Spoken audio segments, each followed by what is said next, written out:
Uh. Yo, yo. Yo, yo, yo, yo.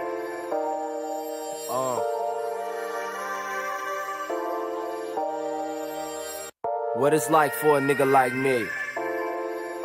Living out his backpack every night, needed a new place to sleep. But this is now, nigga. One's for the money, two for the bitch ass, three to get ready, cause I feel I finally did it. Four's for the jealous rapper mad because he finished. Turn that motherfucker to a critic, man, I got so much shit up on my plate, dog. I was hanging on them corners late, pockets wasn't straight, bitch. I ain't gonna make it at this rate, dog. Know what I'm saying, nigga? Praying up to God, just hoping that he hear, nigga.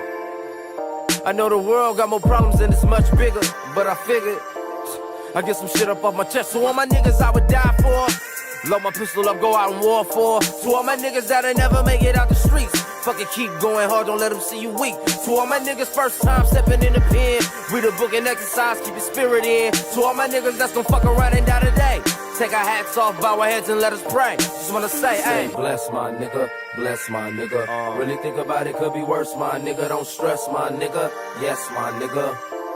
We all bless, my nigga. Stay blessed, my nigga. Bless, my nigga. Really think about it, could be worse, my nigga. Don't stress, my nigga. Yes, my nigga. We all bless, my nigga. Now how the fuck I'm supposed to say this? You see, my nigga just lost a son while I'm here hugging on my daughter. I grip her harder, kiss her on the head as I cry for a bit. Thinking of some bullshit to tell him like, it'll be okay, you'll be straight, it'll be alright. Man, fuck that shit, whatever you need, yo, I got it. Whether it's money or some weed or putting in work, fuck it, then I'm right. You know what's up and now a nigga couldn't stick around. Told myself that after y'all moved that I'd be a fucking fool to be living by the street rules. Fuck police tattoos, that happens when you ditch school. But anyway, keep the faith, stay strong, bruh. Remain solid, bruh. Keep playing ball, cause it's the only way about it, bruh. A nigga proud of ya. Tell Floyd to enjoy his newborn seed, I have whatever it needs. We the last of a dying breed, live life, smoke trees. See how far we come, but most I'm sorry for your son. Stay blessed, my nigga. Bless, my nigga. Really think about it, could be worse, my nigga. Don't stress, my nigga. Yes, my nigga. We all bless, my nigga. Stay blessed, my nigga. Bless, my nigga. Really think about it, could be worse, my nigga. Don't stress, my nigga. Yes, my nigga. We all bless, my nigga. And you ain't gotta shed no tear. I'll be everywhere, but I'll always be right here. I ain't forgot those years. I'll be everywhere, but I'll always be right here.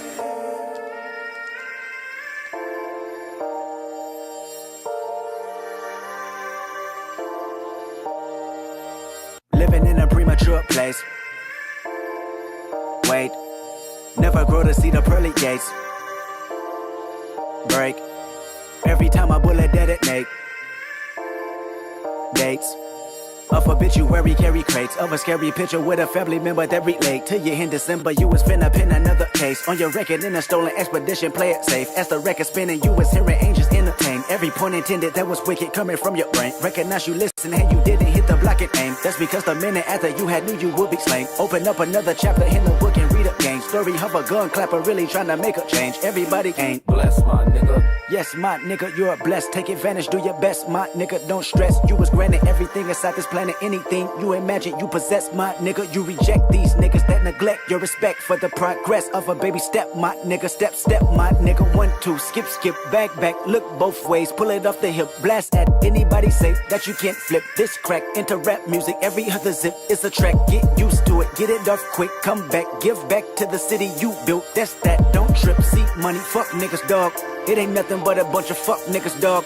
In a minute, everybody go be winning. Put a little faith in it, then recognize that we all bless, my nigga. Bless, my nigga. Really think about it, could be worse, my nigga. Don't stress, my nigga. Yes, my nigga. We all bless, my nigga. Stay blessed, my nigga. Bless, my nigga. Really think about it, could be worse, my nigga. Don't stress, my nigga. Yes, my nigga. We all bless, my nigga.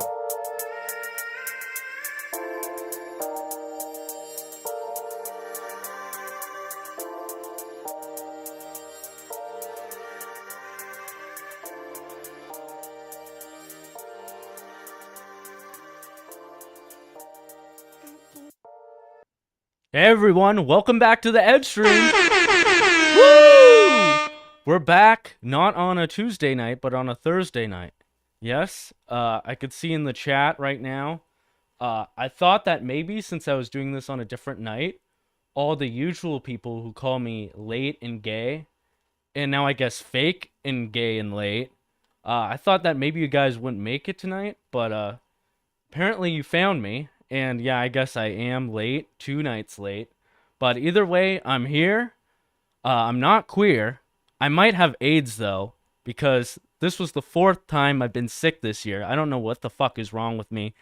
Uh, I'm guessing it's because now that COVID is done, like everybody is out and the world is kind of back to normal. Things are spreading and people's immune systems just aren't the same anymore. Everyone's been wrecked by the jab, or maybe it's because I'm on jab, but fuck, I don't know what's going on, man. But I'm here with my special guest co-host of the night. How's it going, buddy? Scuffed Thanks. loyalist. Thanks for having me. Always good to be on the show. Pretty good. Been busy myself.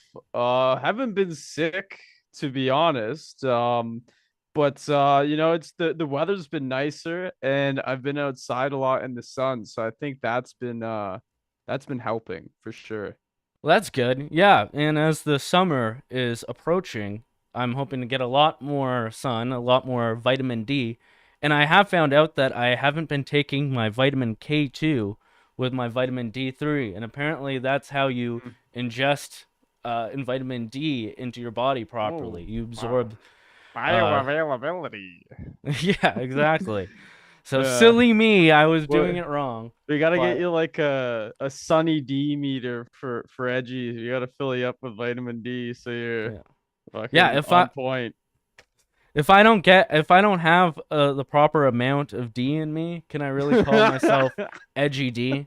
And not all of this is no homo, by the way. Get that no fucking homo. filth out of your heads. I'm talking Uh-oh. about vitamin D. How are people doing? We got some slashes in the chat. Good to see you, Jason. Harry Ballsack asking how late and gay I'm gonna be. 15 minutes? No, only 6 minutes tonight. Good to see Lee Stewie. We have some unhinged guy in the chat going, Ooey, gooey, Stewie. Wow, I wonder who that creeper is. Everyone's just hating on me for being late and gay, man. Guys, get a new joke. Come on. Now they're gonna go harder on me. Fuck. Let's go. We Davy got Derek Crockett in the goes chat. north. Alberta Climber. Derek Rance, good to see you, buddy.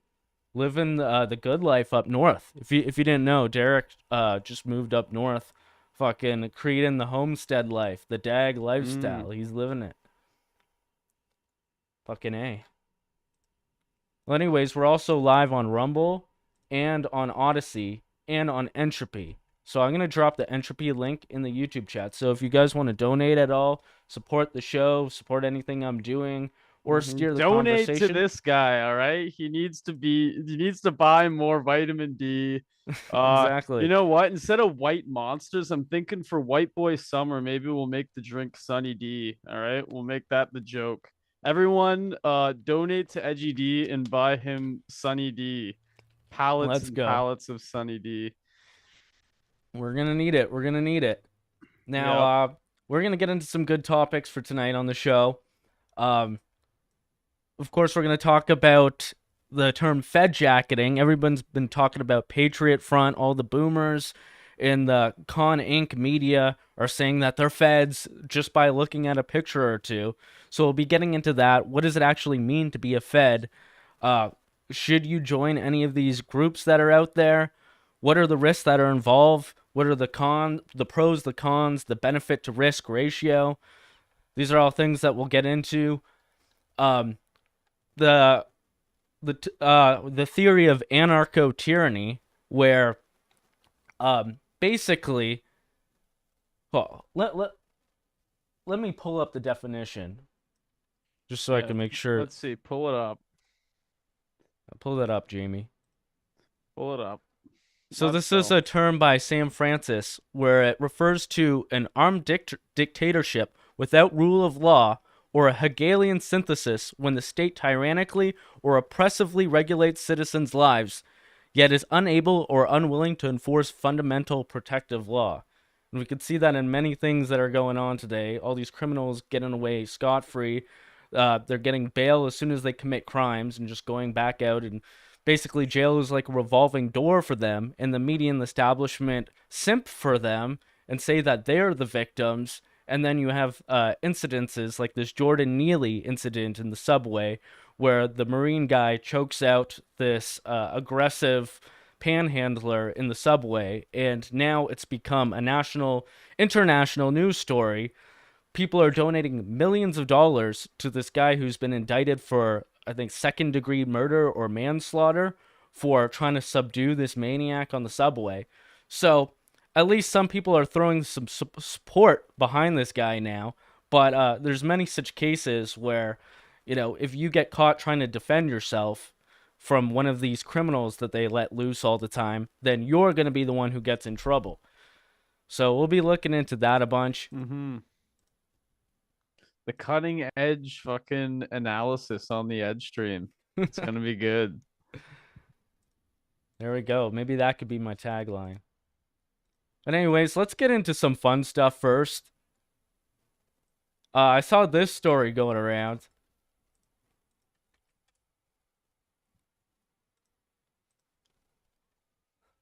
Education assistant who sets up OnlyFans account to make ends meet told it to shut down or risk firing.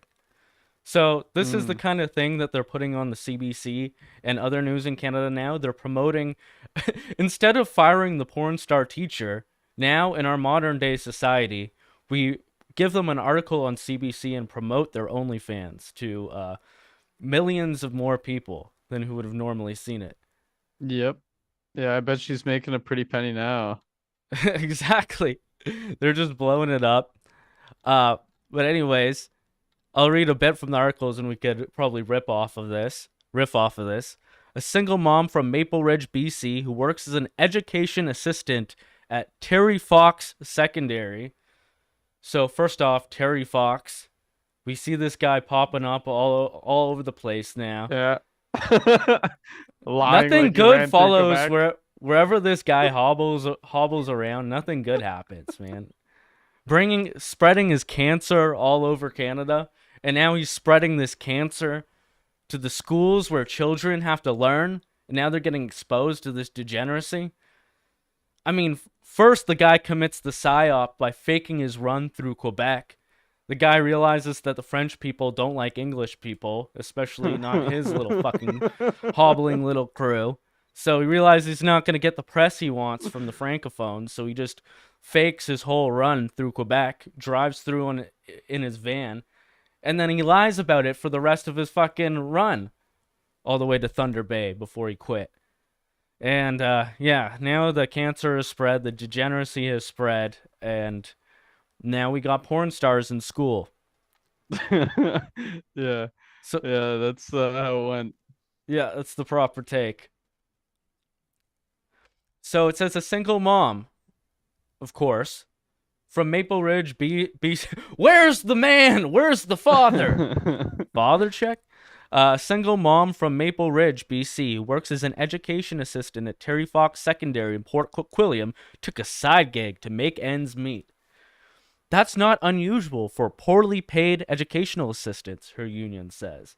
So right away, you have the union simping for her. They see a porn star teacher, and they well, to be fair, she's an educational assistant. But either way, she's only doing this because she has to survive, right? That's the kind of narrative that they have going here. After complaints, the school board is demanding McDonald, 35, shut down our adult content accounts on social media, including our OnlyFans account, deemed inappropriate or risk losing our position helping special needs students. So so the thing I don't understand about this story or anything that with this parallel is why is this out of bounds, but the whole drag queen story hour is like totally like innocuous the way they portray it. Like everything about drag queen story hour is just ridiculous. Like, yeah. for one, it's like drag is naturally a burlesque performance for adults in seedy nightclubs. Like it's supposed to be transgressive. Yeah, but like what Um, I'm saying is educators like because like the educators and whatnot allow these things to happen in their classrooms and in libraries and stuff. Like what's the whole uproar about some educational assistant having an OnlyFans? Like it just seems like an well, odd do deduction to you make. think that she should be in a school with kids if she's I doing don't I mean OnlyFans on the side? like, let's be real. Who fucking like care? Like, I don't agree with OnlyFans, right? Like, but that's besides the point. Like, it's like how many fucking Timmy's mom was a fucking whore at the strip club. Like, you know what I mean? Like, or and she also was a teacher. Like, you know what I mean? Like, what? Like that happens. That's happened. Like, you know what I mean? How many fucking people do whatever in their own life and have positions. Like I just don't Now there see. is a point to that. Now I don't. I think it's a different if you're doing porn and you're a teacher and you're with Yeah. underage students for sure. I think that's way more of an issue. But I will contrast it in a bit to what they don't allow teachers to do, which is being productive and being an activist in your community. You're not allowed to do that in any substantial way, in any meaningful way, if you go against the system. So, being a porn star and extracting money from coomers, totally Mhm. fine if you want to be well, not totally fine here, but you could see that they haven't fired her yet, as far as we know, and they've been amplifying this to the media for like a couple weeks now. But anyways, Yeah. she's risking her job to help special needs students. So, what do you think? What are the consequences of what could be going on here, right? Like you have a class full of special needs students. Yeah.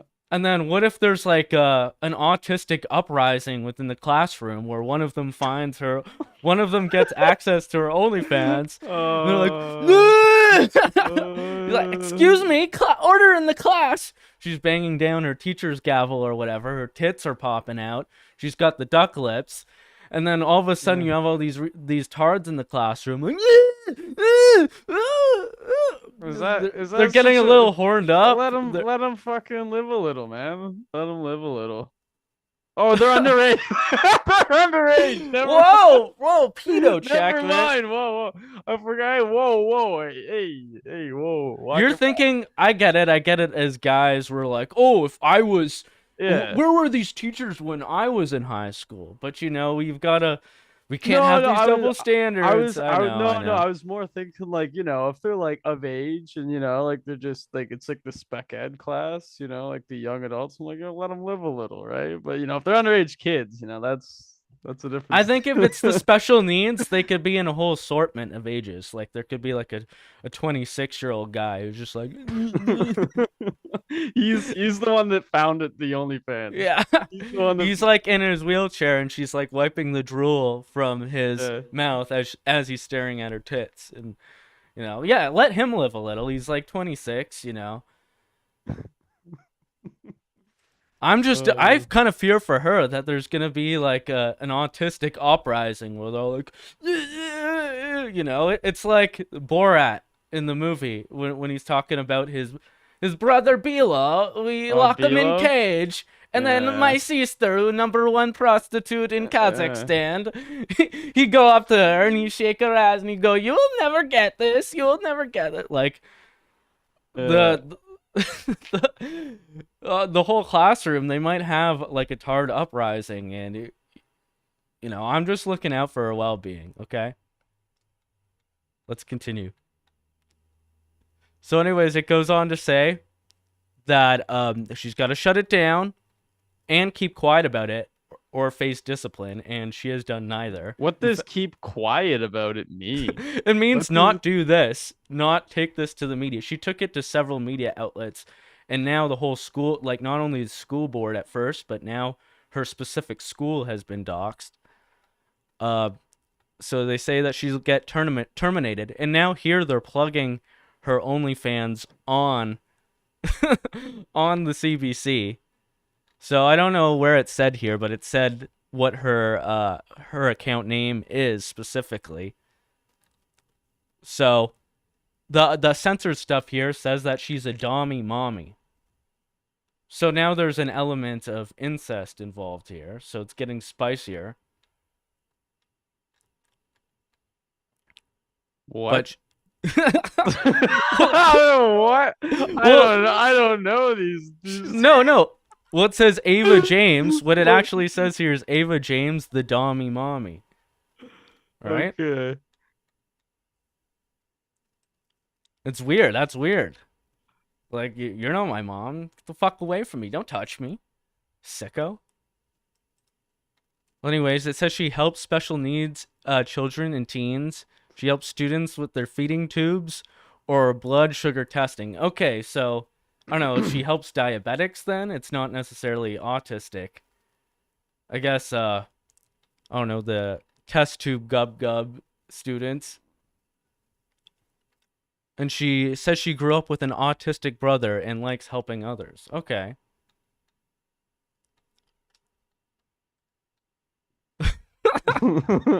I am pretty autistic and I could use some help. So, I mean, that sounds kind of like the start to one of these fucking step-sis, step-bro pornos that are going around the internet these days.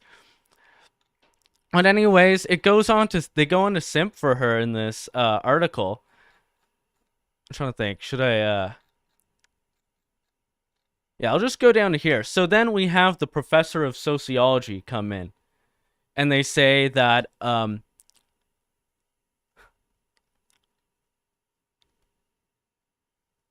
okay, it illustrates the larger issue of rampant occupational discrimination in any sex-related work. Societies and cultures worldwide continue to attempt to control women's bodies. So this is controlling a woman's body, by the way. She says sex work is work, and says OnlyFans work should be treated the same as driving for Uber. Should she be fired? The school is not protecting its students. They are sending a terrible paternalistic message that not all workers are entitled to dignity. Okay, well this is where I think it gets a lot more ridiculous.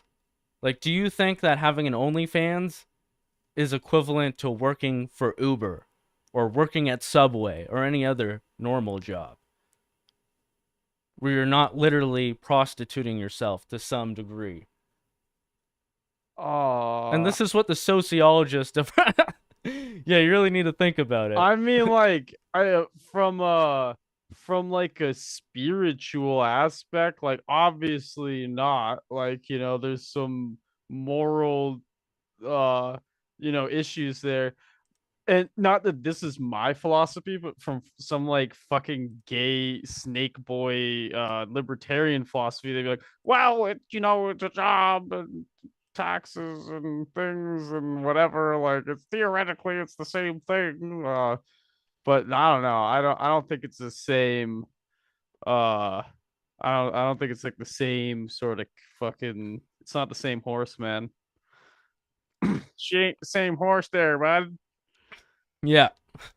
Well, I don't really care that much. If I were a kid in school, I'd probably think it was hilarious, but then it would feed into the Coomer brain mindset of most kids. And it's not a good influence, no. However, what really pisses me off the most about it is the fact that they don't extend this kind of thing, like I said, to political dissidents, for teachers who actually want to educate people about other things outside of their school job, right? And for example, we have Josh Alexander, the Christian nationalist, as they call him, the one from Save Canada, we all know, who's standing up against Drag Queen Story Hour, who got suspended from his own school for refusing to step down from speaking out against, the gender madness and guys being able to go into the women's washroom. And he's saying that he has been informed that both his mother and father have been put on leave and removed from the classroom, and they're under attack simply for having raised him. So they couldn't get to him anymore. So they go after his family. And I assume they would justify it by saying that his family supports him. They drive him to all these events and, you know, they're co-signing all the things he's doing as a 17-year-old. Like, I'm sure that they are supporting him, right? But it's just ridiculous. It's it's one of those things where OnlyFans teacher, let's blow her up on CBC and talk about how it's a big moral issue and have all these people advocating for her being able to stay in school. But the mainstream media have radio silence on this kid who's standing up in a way more significant way, in a way that matters. That's going to be way more consequential for society in a good way. And likewise, there's another example here of probably who I think is the last dissident professor to have a job at a university. The last very significant dissident professor, Dr. David? Ricardo Duchesne. Never mind. So he's the guy who wrote Canada in Decay, and it's about, I think he calls it the Euro side, or, yeah, the demo side of European Canadians, basically about white genocide that's going on in Canada. And his books are heavily cited with tons of research backing them. He shows all his work, and he had stellar reviews in the classroom. If you look at his Rate My Professors, apparently he was a very good professor, and he like helped students think, but he didn't bring the most controversial views into the classroom and alienate his students. He taught all sorts of people and was doing fine with it. But you have 113 different faculty members signing a group letter condemning him to get him kicked out. So they did this over the course of many years. Now, this is at a university, too, of all places, where all the students are adults. And you would think that university is where the war of ideas is supposed to be fought. You're supposed to be able to defend your thoughts, defend your ideas. But they won't even let this guy exist at this university. So this is the state of schools, and obviously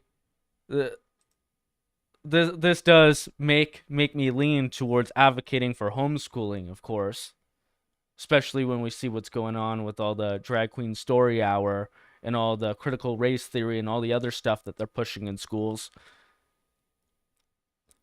But also the idea of having an occupation and not being able to do activism on the side, yet they'll allow you to be an OnlyFans whore or be a porn star on the side. So they used to defend free speech. You used to have your job defended if it had nothing to do with your work. Now they won't even do that. Unless you're being a degenerate, of course. So that's one topic for the night. Let me see what people are saying in the chat. What's going on in the chat? Harry Ballsack saying that teachers are way overpaid. She wasn't a teacher. An educational assistant. Yeah, that's like the plebeian fucking equivalent. They're like, you need to go be an OnlyFans whore. There's no other option. Your rent is like $3,500 a month in your little shithole shack in BC. Go be an OnlyFans whore. Harry Ballsack saying, I wish I could constantly fail at my job while demanding a raise and have legions of people backing me up. Another shot fired at teachers. Oh, Ferryman's in the chat. You know what? I know Ferryman has been talking a lot about Fed jacketing and the Patriot Front and what actually constitutes being a Fed. So I'm going to send him an invite in case he wants to come on and talk about that, because we're going to get into that soon. So just give me a second. If you see any good chats in there, Scuff, feel free to read them out while I do this. Yeah, I'm trying to read them, but my fucking eyes are so bad now. I can like barely fucking read the screen over here.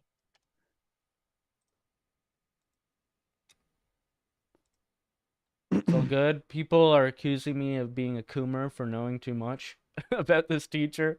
Hey, I Yeah. only looked at the OnlyFans page for research purposes to see Yeah. if I could find it by the name that CBC gave me, and yes, I could immediately find it. I did not sign up for it. I looked Yeah. at her Instagram though, and she claims that it's not. Oh, it's definitely not like Pornhub though. That's like one of the taglines of the article. Um, it's pretty close. It's pretty damn close. It's porn. I'm so confused as to what like OnlyFans even is, because I see advertisements where like these creators are doing like non-porn stuff. It's like branching out or so. I'm so Oh, confused. all the porn stars that are doing non-porn stuff now. Yeah, like I don't know. I'm fucking seeing these creators on like talk shows on YouTube and stuff. It's really weird. In Yeah, one sense, it's just like they have gone through a thing that can be completely debasing and ruin your life. Or in yeah. some cases, they just have fun and somehow they come up relative, it's seemingly at least unscathed. So it is definitely a human experience to have. So hearing what they have to say might be interesting. But I Well, think the promotion of them in general has been a terrible thing for our society. And you have to look no further of than people course. like Logan Paul, who one day Logan Paul and all his like friends on YouTube, they're doing videos for like 11, 12-year-old kids. And then in the next year, they're like hanging out with fucking porn stars and girlfriends with porn stars. Their girlfriends are porn stars. And these Yeah. kids have only become 14 now. And they're looking up who Lana Rhodes is and seeing the disgusting shit that goes on with her. And Yeah. it, Lee, it, it really is a fucked up situation for them. Stewie says OnlyFans is definitely a gateway to doing porn. See, I wonder like is the business model the inverse of that? Like I wonder is OnlyFans not like isn't the concept they do porn and that like builds them an audience per se and then they can like use that to do other content and like be less of a whore.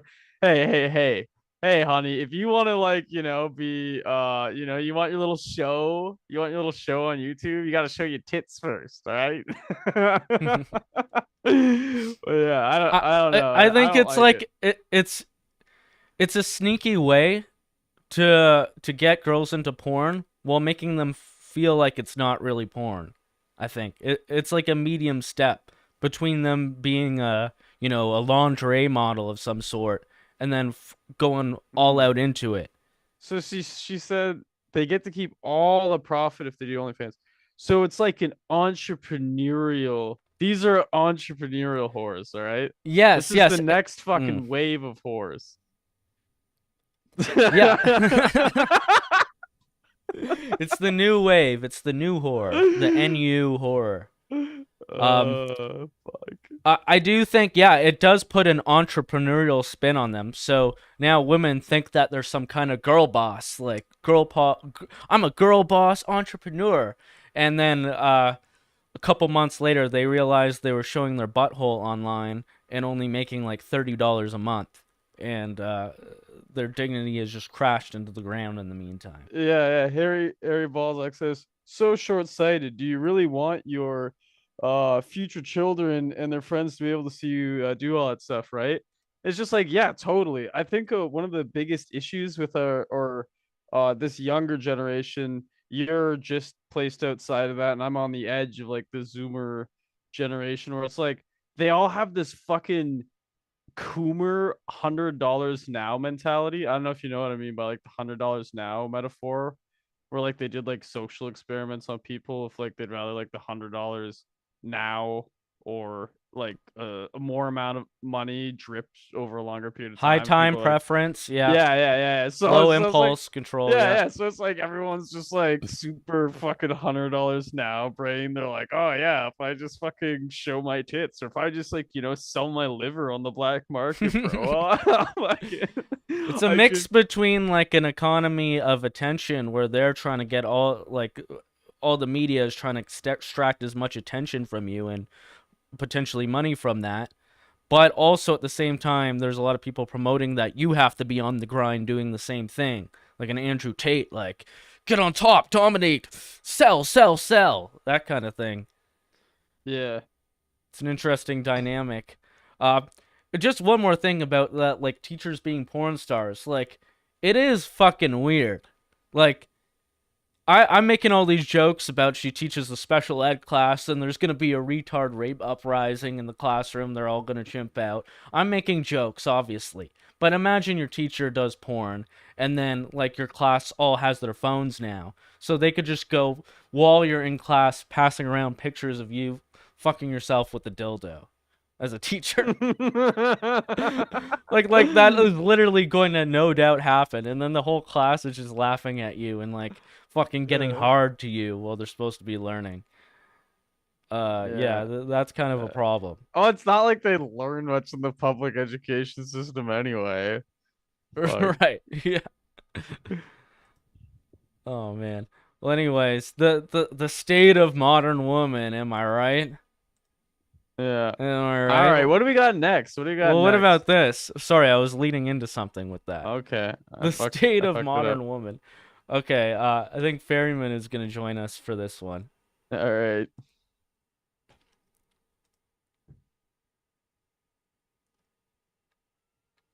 You're right in time for the subject. Yo. Oh, this one. Oh. Hello, Ferry. This is funny because Ferry is the one who first brought up sissy porn on an EdgeStream. And it's like, now we're the sissy porn guys who expose this. This is our thing. But anyways, here's our good friend again, our favorite topic again. Trans sissy porn enthusiast wins Pulitzer Prize. And we got a hell of a quote here. It says, Chu, who is male and identifies as a transgender woman, has written that the barest essentials of femaleness are an open mouth and expectant asshole. Blank, blank eyes. Now, this is one of those things where I'm like, is that kind of based? Is this like an example of horseshoe theory where you become such a fucking misogynistic trans person that you become based somehow? Like, I'm thinking like Dylan Mulvaney doing the Bud Light ads, making an absolute mockery out of women, and women are just seething like, oh, he's making a mockery of women. We don't look like... Well, some of you do look like that, and he's just putting a mirror up to you. Base Dylan Mulvaney.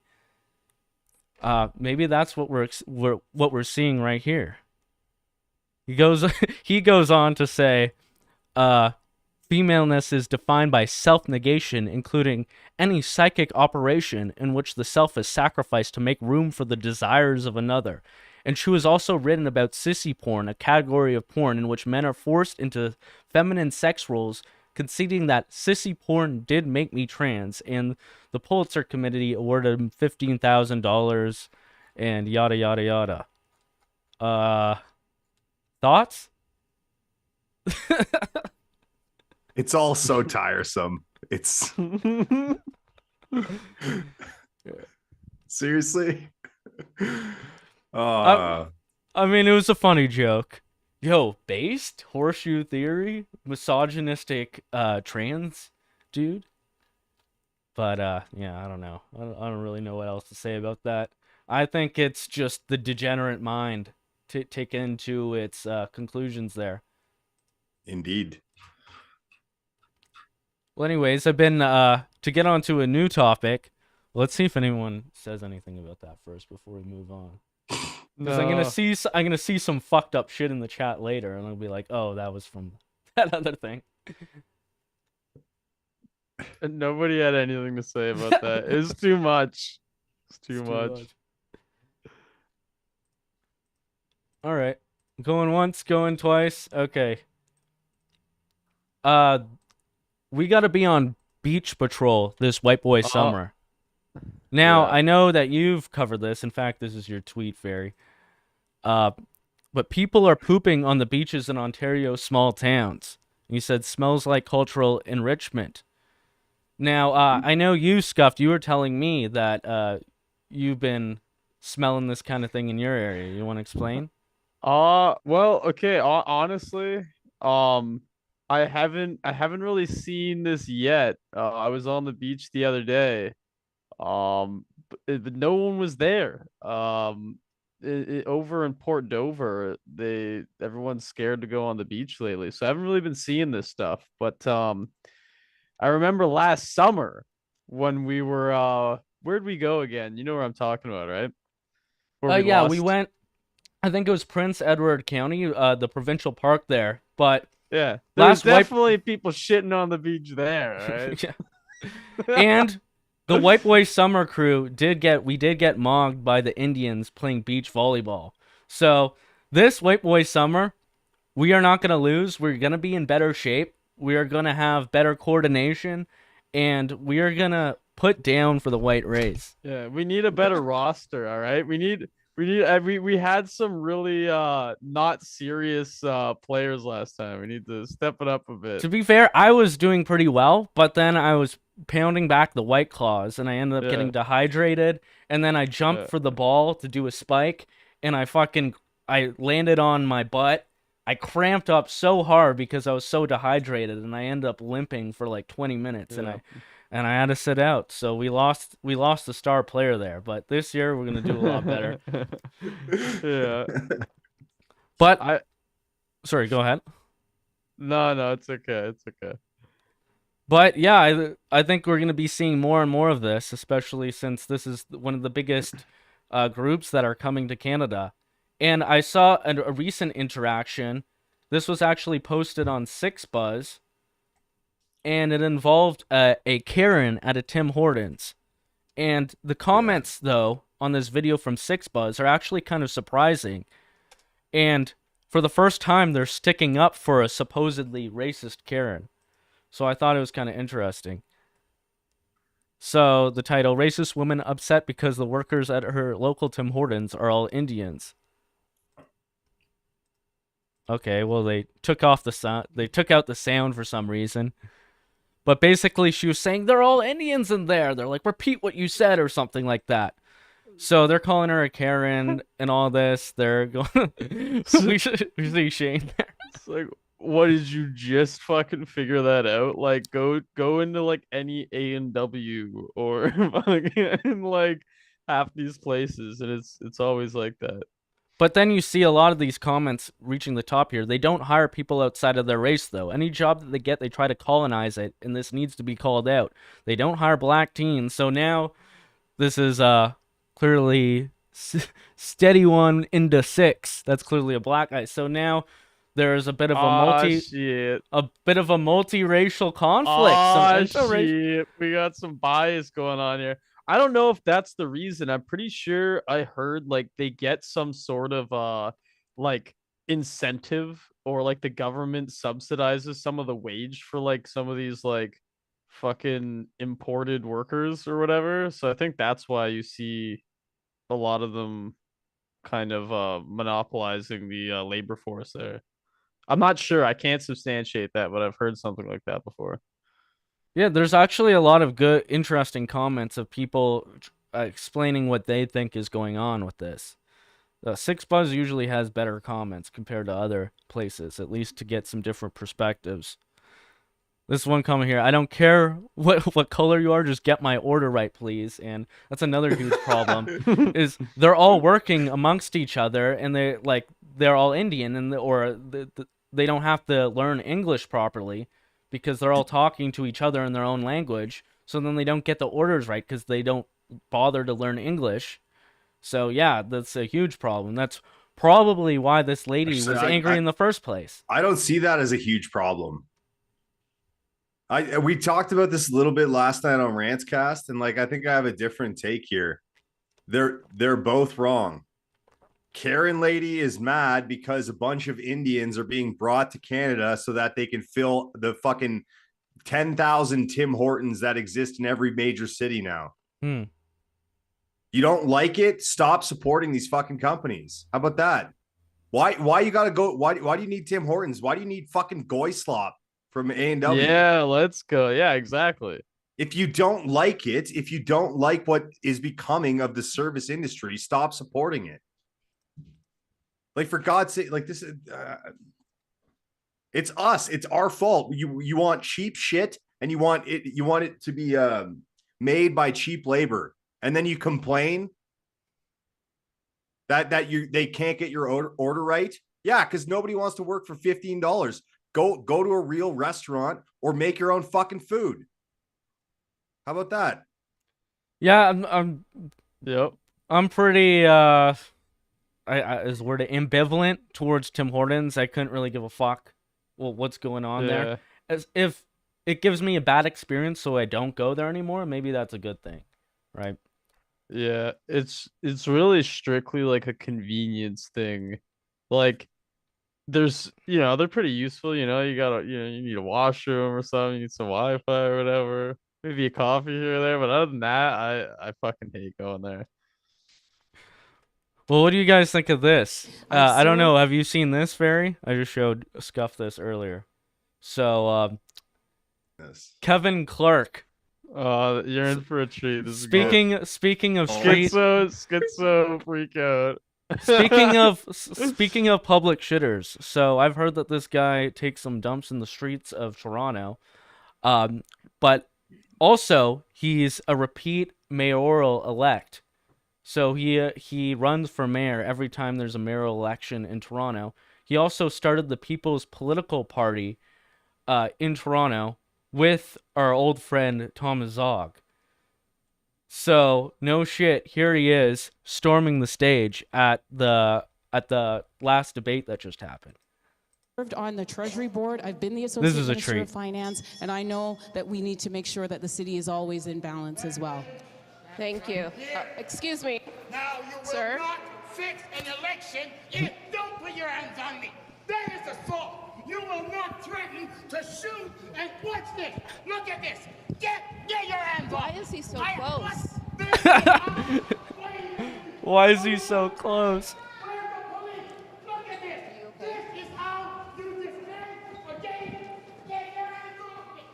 It's hilarious because this is at like a homeless. This is a debate about homelessness, and he's the closest thing to a homeless person. And he has been not allowed at the debate. And the lady says, "Ooh, why is he so close? Get this filthy hobo out of here. He's almost touching me. He's gonna give me a fucking hobo disease." And he starts taking down the curtain. The sign language interpreter is just going off the rails, like. Excellent. Wait. Was the sign language? Was she signing for the guy? Yeah, she's signing what he was saying. Yeah, she's sign languaging. Well, who else would she be sign languaging for? She is. Oh my god. She's the real hero of this story.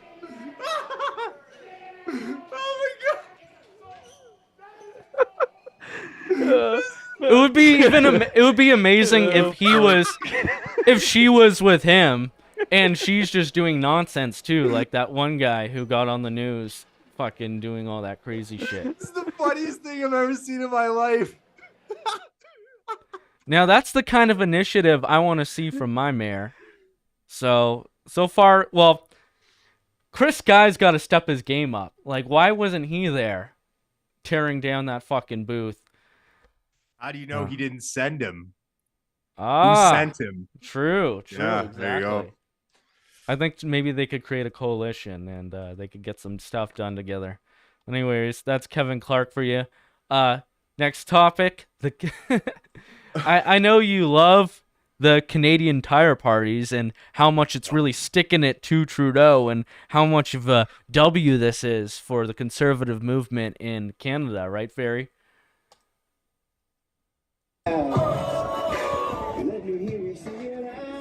And there's our good buddy Flev right there. I like the name of one of his videos he put out. It's like, liberals melt down over Canadian Tire tailgate party. Libs seething. Eternal W's for Pierre Poilievre or something along those lines. Dude, sometimes I can't believe I used to like even moderately defend him. That he's such a fucking wiener. He's such. Oh my god. I mean, I don't see how this would be fun, to be honest. Like, the fun part isn't there for me. It's... I mean, Paul Fromm is there. That could be fun. Yeah. But other than that, like... Yeah, I don't this is just see what the cringe. draw is to these events. Like, are these people not fucking tired? Like, I'm all for the freedom stuff as well, but like, these fucking hippie boomers, bro, like they're just always out dancing. Like, I would rather just stand there in some fucking Fed gear, just silent for 20 minutes, intimidating the public, than fucking... formation. Yeah, in formation. Out front. Just scaring the world. Than fucking do this hippie boomer crap. Yeah. Now, this was my favorite clip from it, though, that I saw. I only saw a couple clips, but I love this one.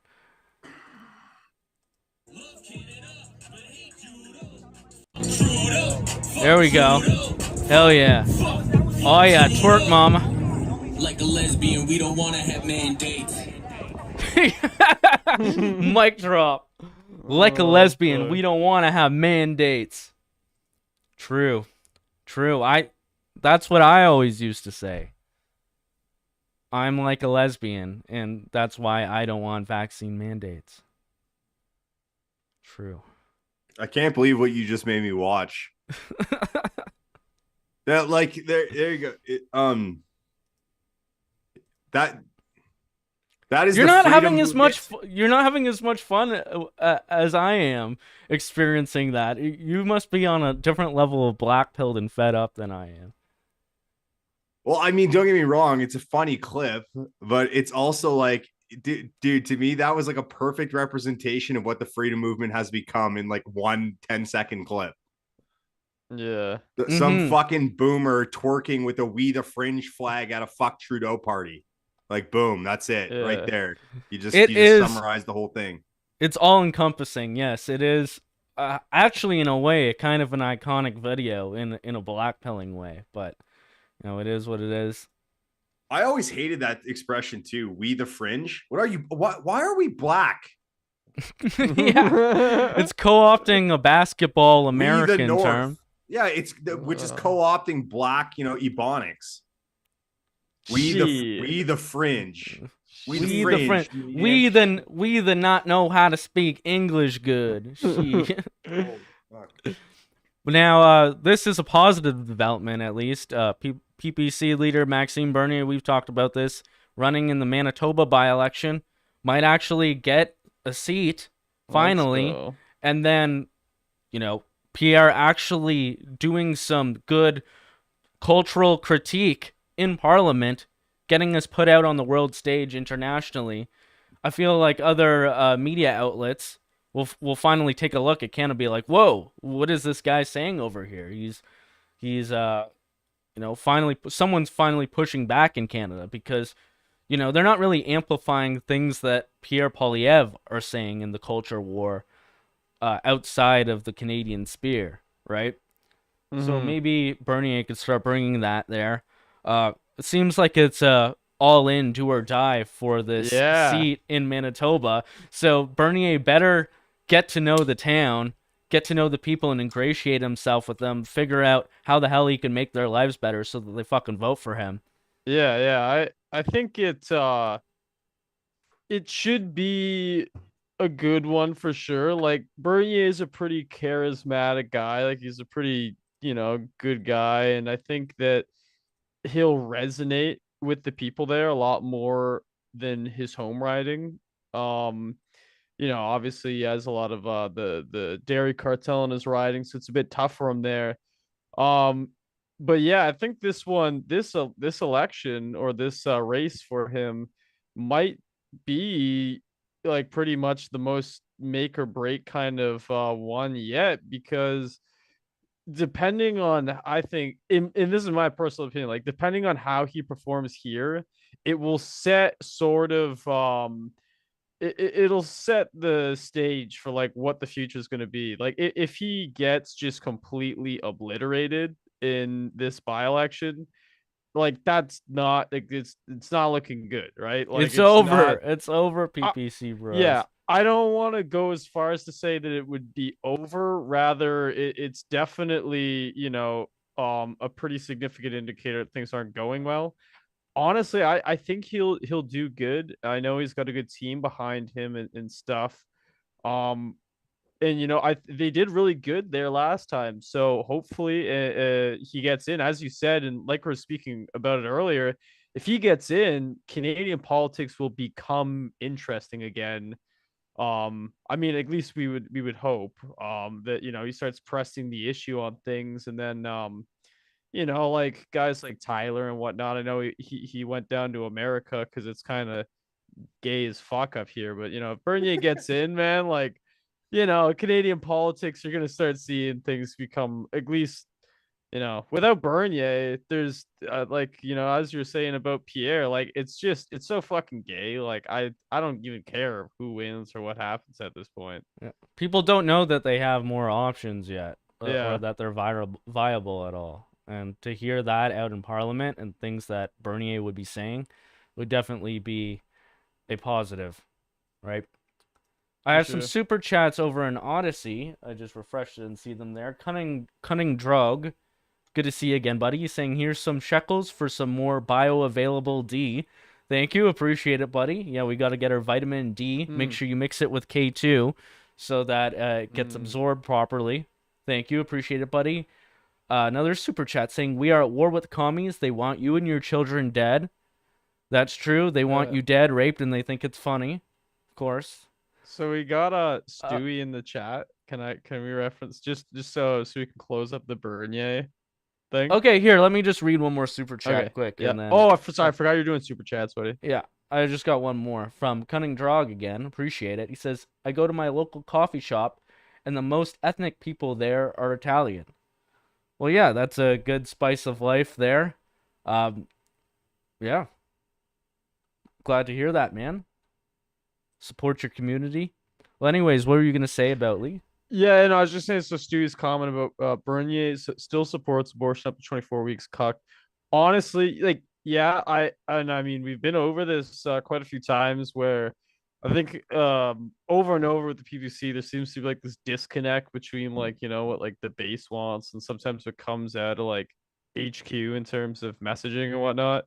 And I could say that I don't think the PPC is in support really of abortion up to 24 weeks or the future of the party, like the direction that they're going. I don't think at all that they're pro-abortion. I mean, like maybe I'm wrong on that, but I definitely think that sometimes, unfortunately, Bernier is somewhat misrepresented sometimes with like the Twitter account, and the messaging It gets a could little be fucked. the libertarian Yeah, elements yeah. within the I don't party. like, yeah. The eternal libertarian. Maybe okay. She says it's on the platform. Maybe it's been updated. I don't like.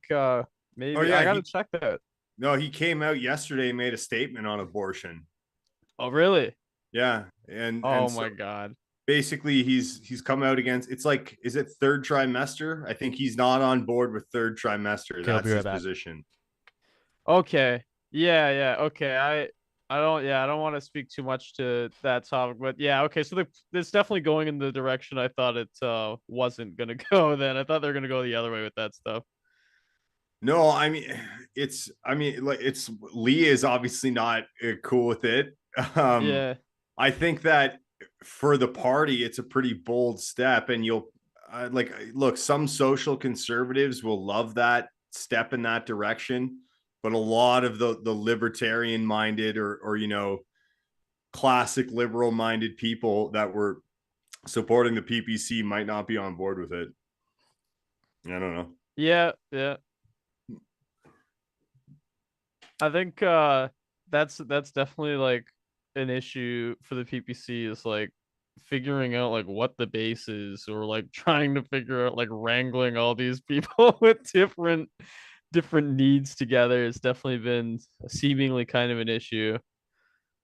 Well, that's it right there. They're the political party for the political homeless of the the disenfranchised and right-leaning people. That's what it is, and that's why it takes on like a libertarian form sometimes, and then a nationalist at other times, a socialist conservative on things. It doesn't really have this kind of like cohesive ideology behind it. But to be, I don't necessarily like hate that. I actually kind of like that. It's populist. That's populism. It's people driven politics, right? That's what the PPC is doing. So they're listening to their base, and I would suspect that the majority of their base is not on board with whether they're pro-life or pro-choice. I don't think it's going to bother them to have an anti-abortion stance, because even a lot of pro-choice people don't think abortion is a moral argument, right? Or like a moral thing to do. There's a ton of people like that think abortion is wrong and that they would never do one, but they're not going to try to stop other people from doing it, right? So, I just couldn't see why. Like, I could understand why people would be pro-life or pro-choice, but after, I think it was 24 weeks, I saw somewhere with the PPC, they said something about that. Like, if you haven't figured it out by then, like, why would you need any more time than that? And I'm against abortion, full stop, anyways, just to make my stance clear. Kelly Lloyd in the chat says many women want bodily autonomy, so that allows them to kill children. Yeah, fuck off with that. I hate that. Bodily autonomy.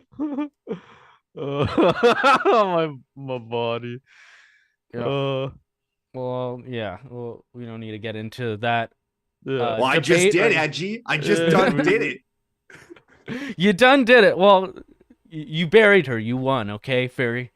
Now it's time to get on to Patriot Front and Fed jacketing. That's the real topic that That's why I came here. I'm probably going to leave after.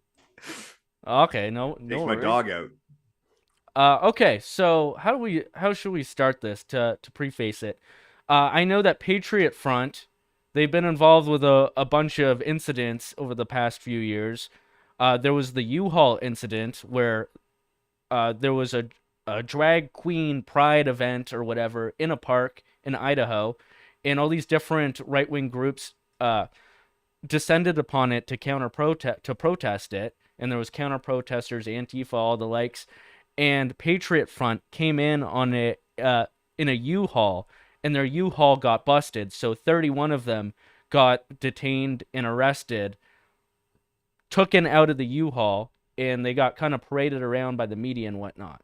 And apparently the boomer conservative right, the Con Inc., and all these guys, Tim Pool, Joe Rogan, all of them, didn't get the memo on what actually happened with them, and they just look at pictures and like little tidbits of video and just make all the assumptions they need to go out to millions of people, calling them feds, making ridiculous assertions about them that are easily disprovable if you just do even an ounce of research. So maybe I'll preface this a little bit by playing that Joe Rogan video of him like cooming out over their kind of setup. The terrible take by Joe Rogan. Yeah, he has many. How come they're all wearing the same clothes? Do that again. What the fuck is this? Have you ever seen anything that looks more like feds? Tell me that doesn't look like feds. Right? It's like the 101st Airborne. Bro, look at this. These guys are all runners. These guys look like they just got out of buds. I mean, look, fuck out of here. Look at this. The fuck out of here. How do they all have like uniformed outfits on? They have the same color pants for the most part. Very little variation. They have tan or brown pants, dark blue shirts with the fucking stupid flag on it. This asshole's got a drum. Back that up. Look at the fucking drum. Bitch, are you Paul Revere? What the fuck are you doing with that drum? He's walking around with a band drum. It's like white a high power school drum band. line. This is so stupid it hurts my feelings. They have the same fucking size flags. What makes you be able to decide what is stupid, Joe Rogan? Ugh. The same fucking size flags, the same white coloring on their face, the same tan hats on. Get the fuck out of here. And why are they wearing masks, by the way? It's like, yo, they 'Cause they're can't be cowards. aesthetic, Right. Or they're bro. Aesthetics are racist. Fed. So yeah, what is there to say about that? Like, he's just cooming out over every little detail and how ridiculous it is. Do you think he actually thinks that? You have to think, what are the implications of what he is actually saying here? Now, before we dive into that, I just want to show one more that pissed me off, and it set me. I think like a day or two ago, me and you were on the same kick, especially on Twitter. We started to see these posts. And it's like I was just seething over all these normie conservative takes with zero research, and all the boomer responses. And once again, I don't mean boomer like, oh, if you're 60 or 70, or older, I'm talking about you specifically. No, I mean it as like a pejorative to like the boomer, right? You know what I mean? Don't get snippy in the comments after. It's a pejorative way of saying the establishment conservatives. Yeah. It's that simple. There's the plenty of boomers. That's what it means. It doesn't mean old. It means old conservatism. That's all it means. Yeah. Just before Mark Slapinski, perfect example of a boomer con. Okay? Yeah. You see there you go. Okay? So there's this one by Cat Turd, and Cat Turd is the perfect example of a boomer conservative Trump ball washer. Like, who would think this is funny? Just Cat Turd. I'm a nerdy cat, and I do weird podcasts online. Almost 2 million followers for that, really. Of course, Dear Feds, at least change the uniform. 44,000 likes. It's an insult to our intelligence at this point. You have this typical meme over here. Oh, and then they found the one fat guy here. The FBI has really lowered their fitness standards, just like the military, which is hilarious because it was a meme that they were saying that these guys are too fit to be white nationalists or to be some kind of militia, because they're probably projecting their own standards for what it means to be a patriot. And they see all these fucking retards with guts who are like pro-MAGA boomer QAnon at all costs, and they're not thinking about people who actually have their shit together, who are coordinating with each other, who are about fitness, who have standards. And of course, they pick out the one guy who's the exception. But anyways, there's just tons of comments that fucking, let's see who they really are.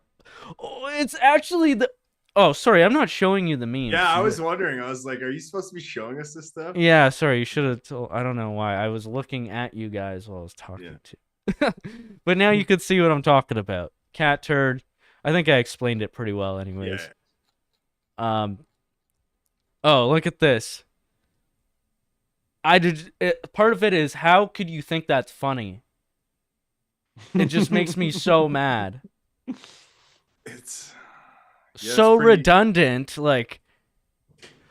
Well, anyways, a good way to think about it is like, what are they actually implying by this? Dear Feds, at least change the uniform. They think that these dozens and dozens of guys that are marching there are all FBI agents that are being paid to do this, specifically to what? To what end? To make conservatives look bad? So what? The Dems are coordinating with the FBI to hire a bunch of actors in masks to just go and do this weird demonstration? For what end? Yeah, explain the motive. They can't. Now, it's one of these weird things too, though, right? Where it's like, I understand why people are concerned about these things because, the FBI has done some pretty fucked up things. They tried to get somebody to try to blow up the governor of Michigan. Okay. The FBI's fucked. Okay. So like, I understand why people are like sketchy about this stuff, but to me, it's more the reasons why they're saying they're feds than it is the fact that they're saying they're feds. So like, again, it's no evidence, right? But it's like they're reasoning. Okay, they must be feds because why? Because they're all wearing the same things and they're in shape and they have flags and they have masks on and like you know what I mean? Like it's like okay, none of that is proof that they're feds, you idiot. Like explain to me how you know they're a fed. Yeah, it's like the same thing as like fucking the woke fuckers getting mad, be like, oh, why don't you like Andrew Tate? Oh, but cause he's manly and based, and that's I hate that. You know, like there's no reason to say why. Okay, well, I would say going back to the Patriot Front is there's two options for what they're implying when they're saying they're feds. Really, that the whole like they're saying the whole scenario. It seems like they're implying the whole scenario is a setup, like I said before.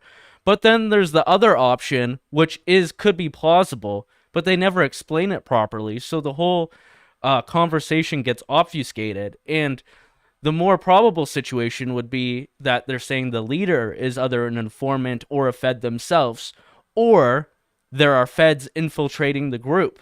Yeah. And now, as we know, that the latter there, that feds are infiltrating the group, that's actually probable. I mean, that's happening to any group that is in any way effective. The feds are going to be all over it, trying to infiltrate it, trying to disrupt their movement, trying to disrupt their progress, trying to entrap any people who are weak links, who are loose ends. Like, that is probable, but you have to be able to explain that, and then there's a lot more questions as to what this group is about and how effective they are that you get into it. But they don't want to have that conversation. It's very simple too, because it's like you know it's a very good way to tell if somebody's a fed or not. It's like, are they openly calling for like things that are either illegal or you know not necessarily illegal but seditious, like treasonous? Are they openly calling for their members to join for some stated purpose that would, you know, be considered terrorism or anything like that? And none of these groups are. As far as I know, Patriot Front doesn't, they don't agree with any of those methods. Aren't they a peaceful organization that's advising grassroots like organization? Yeah, I believe so. I believe so from everything I've seen from them. And I have actually listened to an interview with their leader, Thomas Rousseau. Keith Woods did an interview with him a few years ago, and I listened to that. And like all the things he was saying made sense. And it kind of eased my suspicions back then before they even became a bigger thing. But yeah. I would say some ways to judge whether a group is, you know, a fed of some sort or like is deserving of the label fed. What is the effectiveness of the group? And this effectiveness is dependent on the group avoiding being compromised by their own actions, and also preventing infiltrating parties from compromising their effectiveness. So I think the term fed has been used by the right wing as an easy way for a long time to get rid of anything that they don't want to be a part of that looks bad, you know, because you could screw up a right-wing group, a right-wing political dissident group in many ways. And if you don't want to be associated with them, but you also don't want to turn them down on like principles of free speech, it's been a habit for a lot of people say, oh, no, fed. Like if anybody tries to do this or that to you, just assume they're a fed or something. Yeah. It's also a way for these coward Con Inc. conservatives to wash their hands of anything that is actually controversial, that might actually get them into some hot water, you know. And a lot of them are grifters. They are shilling for some higher corporation, for some potentially some federal assets themselves, right? And they want people to just keep buying their content, or, you know, buy Mug Club or buy the Tim Pool beanie for yourself. And they don't want you actually getting out into the real world. And then they start shitting on that because then you're going to get into actual real activism. And I think that there is some, like, I guess, deep state element or some kind of, deeper intelligence that is pushing these narratives all the time, kind of like a COINTELPRO. Like, I wouldn't be surprised if the main influencers are using this Fed jacketing in the Con Inc. Kind of media paradigm in order to specifically target groups like Patriot Front. Yeah, I think you just kind of summarized it all there, Edgy. You did a good job. It's also sorry. Go ahead. I'm just like there's obvious things too. It's like, okay, do they have the biggest thing that I find, again, it's not, if you're suspect that Patriot Front has some kind of I don't know, nefarious or you're suspicious of them, fine, that's okay.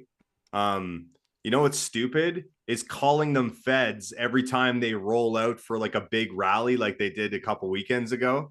And acting like that makes you some kind of big brain whenever you have no idea what the fuck you're talking about, because they've been active continuously for years. They don't just roll up. So you're telling me that basically the FBI has this network of now thousands of individuals, right, that are organizing on daily, weekly, monthly basis to engage in training hikes. Basically just kind of this tribe and train model that's being pushed, right? So basically the feds are running this whole organization that's coast to coast, and all of the evolution of the group that is easily documented. Just forget all that. It's all just the feds did it, man. Just ignore everything that's come before. It's just, let's just focus on these little incidences that we can point to and be like, oh, they're clearly feds. Because look, they're marching. And they did it. Yo, dude, did you know that they did it right after Joe Biden talked about my white supremacy? Joe Biden went to all black school, and then the next day Patriot Front did a rally. So bada boom, bada bing, feds. Oh, you connected the Q dots together. Oh my God. Yeah. Retarded. Mind blown. Yeah, and I do think this is very much so that kind of Q mentality, where they see two little dots or maybe 3 or 4 independent pieces of information, and they come to this mass solution altogether, except for it's not just the crazy QAnoners or whatever. Everyone's falling for this. And Lee Stewie brings up a good point here too, which is this is what Avi Yemeni tried to do to Thomas Sewell too. And perfect. I have that clip. So yeah, I don't think Thomas Sewell is a Fed at all. I think that they would love for everybody to believe that he's a Fed. I think that that's beneficial to everybody who doesn't like him, whether you're leftist or rightist, right? I thought it was really good that he brought up the term Fed jacketing in this clip here too. So this is Avi Yemeni, the Israeli-Australian Rebel News reporter out in Australia, and he's talking to Thomas Sewell, who I forget what group he's in, but he's in a National Socialist group, and he's interviewing them, and there's some kind of maybe drag queen story hour protest going on, but there's Antifa there and there's them there. It was an anti-immigration protest. Oh, okay. And right. I've seen the whole interview and I've seen this clip, and I can tell you this fucking editing is doing a lot of goddamn lifting here for Avi. Exactly. And it still doesn't even make him look that good. He had to really resort to, he didn't say anything for a couple seconds, so I'll end it on that as if I got him. It was pretty. You are Antifa. That's what the conclusion. We are fascists. We're not anti-fascists. We're authoritarian. They're also fascists. They're not anti-fascists either. I'm just looking at him. He looks like Antifa. Why does he look like Antifa?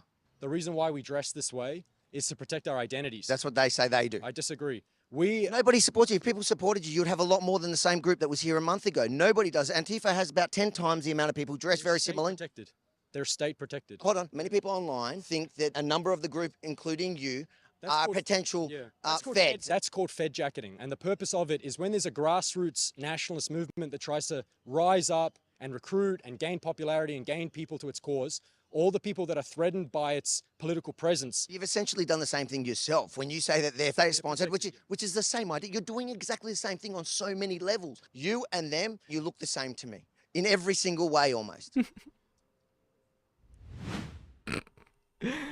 Like it's the same argument, except for with more chutzpah that Joe Rogan had. Like he looks like a something, so therefore it must be. And yeah, I've seen the whole video, and Avi doesn't come off so hot in it. But what was I gonna say? You have anything to say about it? Oh, I want to say another thing. They talk about the anonymity issue. So he's trying to say, oh, you're just like Antifa because you cover your face. Now, we've experienced some similar things, me and Scuffed here, like down in Ottawa. We did our Canada First thing one Canada Day, and we're all in a park. And then these boomer freedom ladies were like, why do you have masks on? Antifa, Antifa. And they're pointing at us. Meanwhile, on that very day, at that same time, there's an anti-hate reporter taking pictures of us from afar. So I had explained to her, I was unmasked, so I explained to her, like, no, we have to do this because we're actually say things that will get us persecuted by the state. Sorry, sorry, boomer later, we're not just yelling freedom out here. Funny. That's exactly the difference right there, and if Sewell had a bit more time, or like he wasn't, because Avi just kept talking over him, but this is actually a very logical argument from their side. Okay, Antifa wears masks not to protect their identity, but to protect themselves from being identified whenever they commit crimes. Okay, they commit crimes all the time, and they know they might commit crimes, so they hide their identities. That's why they do it. Nationalists have to hide their identities, not because they're going to commit crimes, but because despite the fact that they won't commit crimes, they will still be persecuted by the state, by the media, by the academic class, by everybody who doesn't like them. That's the difference. They will ruin your life for doing nothing That's the difference. Yeah, it's that Thank simple. you. Yes, it's funny you referenced. You're that. Antifa though. Now. For saying that. I remember that when that lady said that, and before you explained to her, I actually said basically what Sewell said to her. I was like, yeah, these guys have to wear masks because if they don't, they'll get doxxed and their families will get harassed and they're fucking, you know what I mean? Like they'll come after their livelihoods. Yeah. It's so ridiculous. When people say, "Oh, they're feds don't go to your," like, part of it I think is they're trying to say what they actually mean is that there's some kind of danger or there's some kind of risk involved.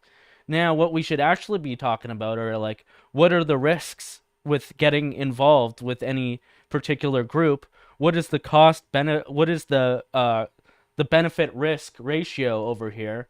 Like, what is the best way that you could use your time and your effort to make a difference in the world? Now, anything can be a honeypot, right? A honeypot is just an area where they're going to get a lot of useful information to persecute and try to suppress the right-wing movement.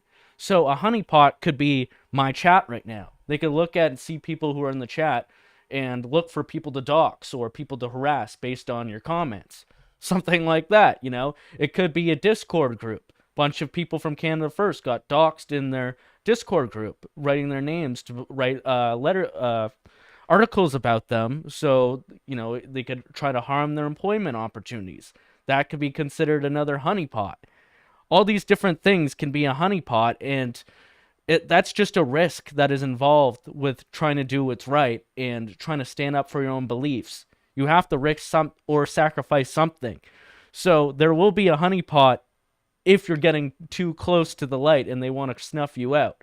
So that's what we're actually talking about in a lot of these scenarios, right? Yeah.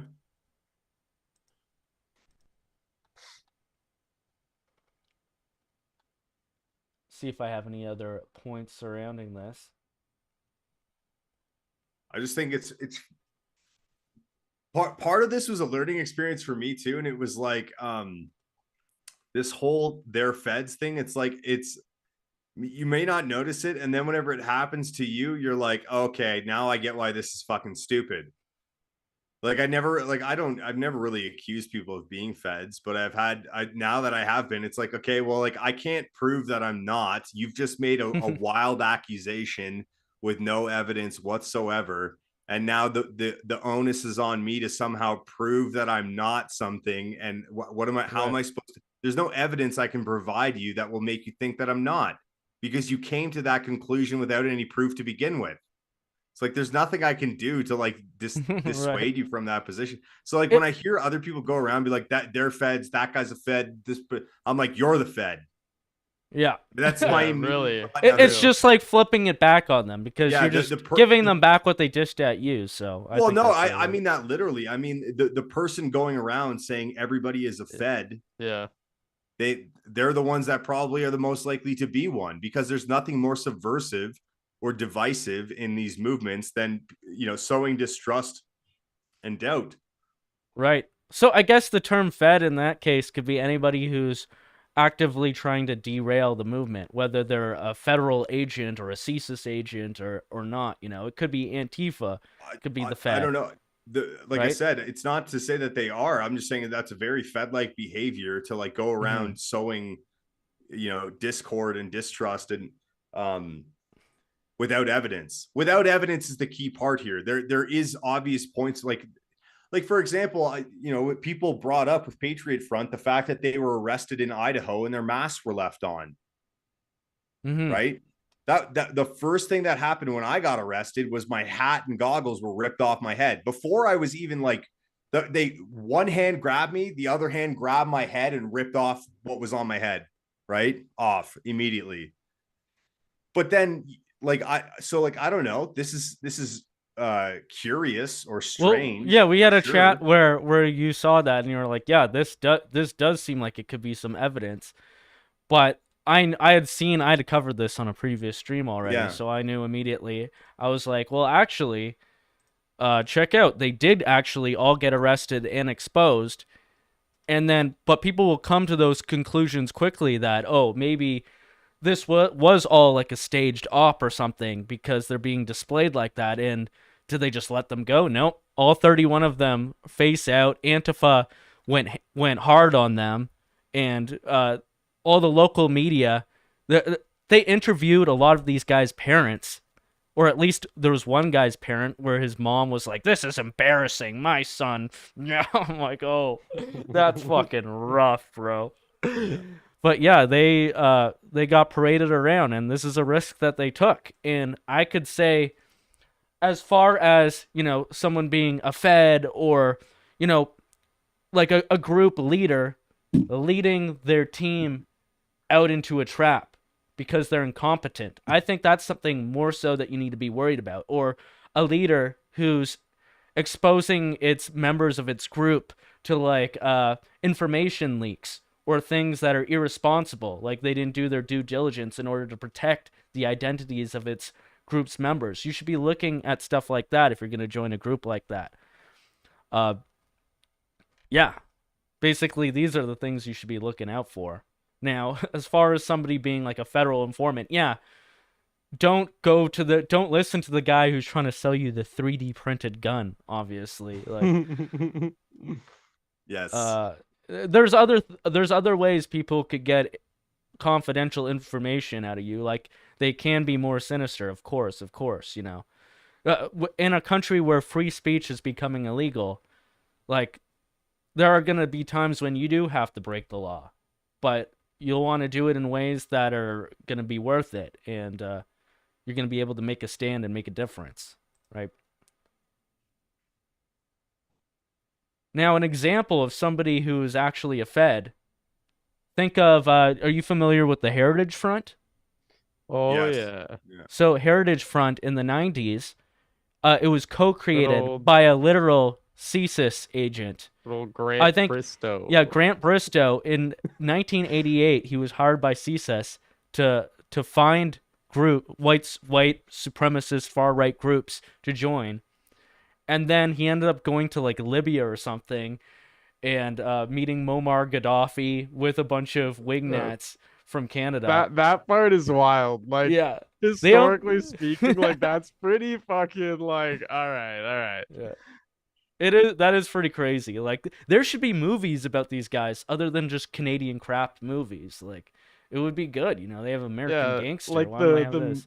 the movie with the dictator from Sacha Baron Cohen, but the Patriot Front is there. Yeah, that'd be funny. But anyways, their second in command, this guy whose name was Grant Bristow, he like led so much of the harassment against Antifa that you wouldn't even think that he could be doing things like that as a literal agent. But things like getting away with crimes, like he got caught with guns at the border and they just let him go somehow. There's little things like that can happen. See, yeah, that would be a red flag to me that someone is a Fed. Right. But then you'll have somebody like Jeremy who fucking gets arrested and brutally persecuted and gets international warrants against him. Sorry, not international, but like they extend province-wide warrants for things that they would normally never do. Them. National. National is the word you're looking for. He was all the way in Russia at that new expat Russia, conservative safe haven that they've created, and they had to extradite him from there. The specific term you were looking for here, Edgy, was a nationwide warrant. No, I will not take this correction, you Fed. Well, anyways, that's one example. Another one. I have brought this guy up a lot, and I'm just going to quickly summarize it. This guy, Joshua Sutter, he got caught by an undercover. An undercover tried to sell him a scratched-off serial gun or whatever. And then from then on, he worked with the FBI, and he infiltrated the Aryan nations, and he encouraged their leader to join up with the Hells Angels or some kind of biker gang and start selling drugs, and to also start praising Osama bin Laden. So they paid him handsomely to do that. He joined the Rural People's Party, a bunch of pro-North Korean groups, and he did that for many years, trying to entrap people with that. And then eventually, in the last few years, they gave him $82,000. This guy right here. They gave him $82,000 in 2018. Oh, fuck. Sorry. They gave him $82,000 to join Adam Waffen division and become a leading member, and then inject all this satanic and murderous literature into it. So FBI proven $82,000 giving to this guy to escalate the rhetoric into even more dark territories. So this is the kind of stuff that feds can do. And if people are leading you towards more extreme shit, especially shit that is not going to get you where you need to go, and it's some kind of like obscure, weird neo-Nazi violent accelerationism, that's probably a Fed. And that kind of thing is why people started calling people Feds if they start Fed posting, right? Yep.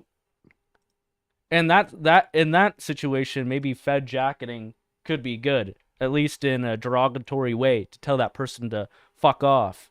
Yeah, for and sure. to stay away from your people. Let's see what people are saying in the chat. Okay, I have some more super chats over on Odyssey. I really appreciate it. Cunning Drog. He says, I'm down to start running 5K with others. Lift and dress sharp when we go to support or show our disapproval of events. Well, that's the kind of spirit. That's good. Let's go. That's the spirit to have. Exactly. Let's you go. want to look good when you're there. You want to have a physically imposing presence. You want to not look goofy when you're caught on camera. Yeah. I do want to add though that like you want to work out and do these things in general, not just for that application. Yeah.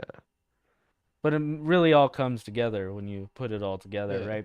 And he also says, Feds trying to steal my gains by telling me to lift lighter. That is a psyop for sure. That is COINTELPRO trying to get you to go. All right. Trying to get you to do junk volume. So fuck. Oh man, I'm like half baked and tired. Okay, so I have a thing though. Now, what happens, right, with women, right? Now, all these girls like uh how many guys out there in the in chat right now are like, is my girlfriend a fed? How many guys? How many guys like, I don't know, man. See, you just said about lifting lighter weights. The other day, my girlfriend was telling me, she's like, "Oh, you should lift lighter weights." And now I'm thinking, I don't know. Are you? That's fucking fed like. What do you mean? The base thing is to get schizo over Yeah. your partner, your girlfriend, your wife, and just be like, what is this bitch trying to do?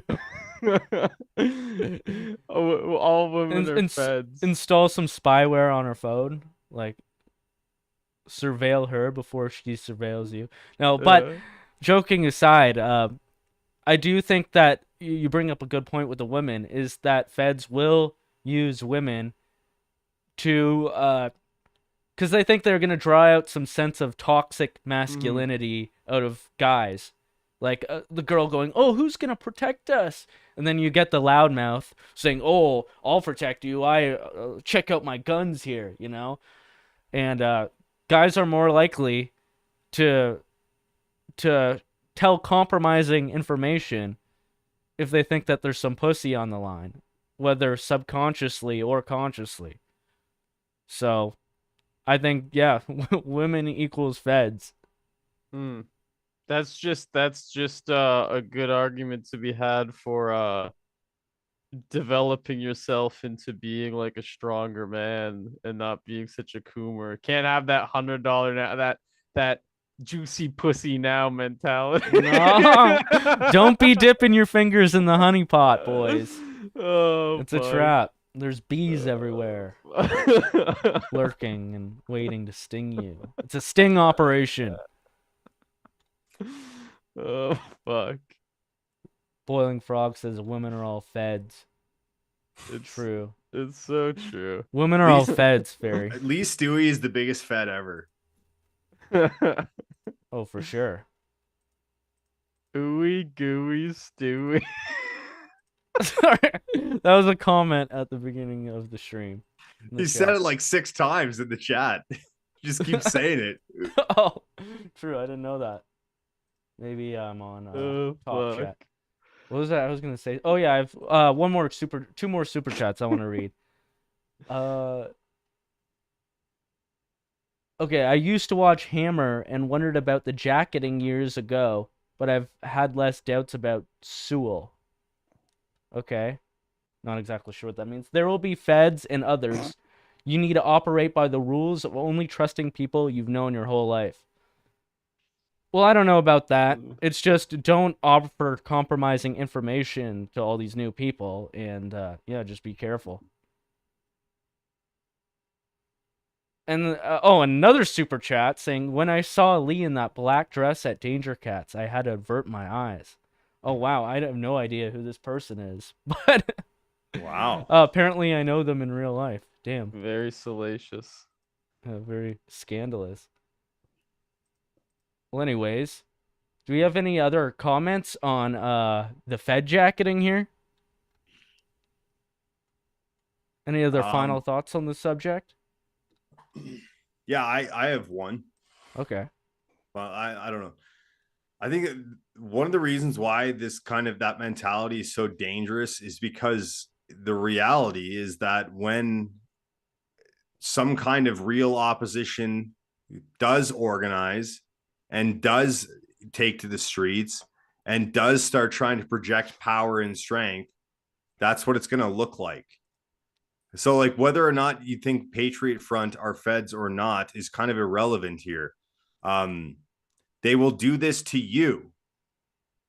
So when you just go around casually calling people, now you try it.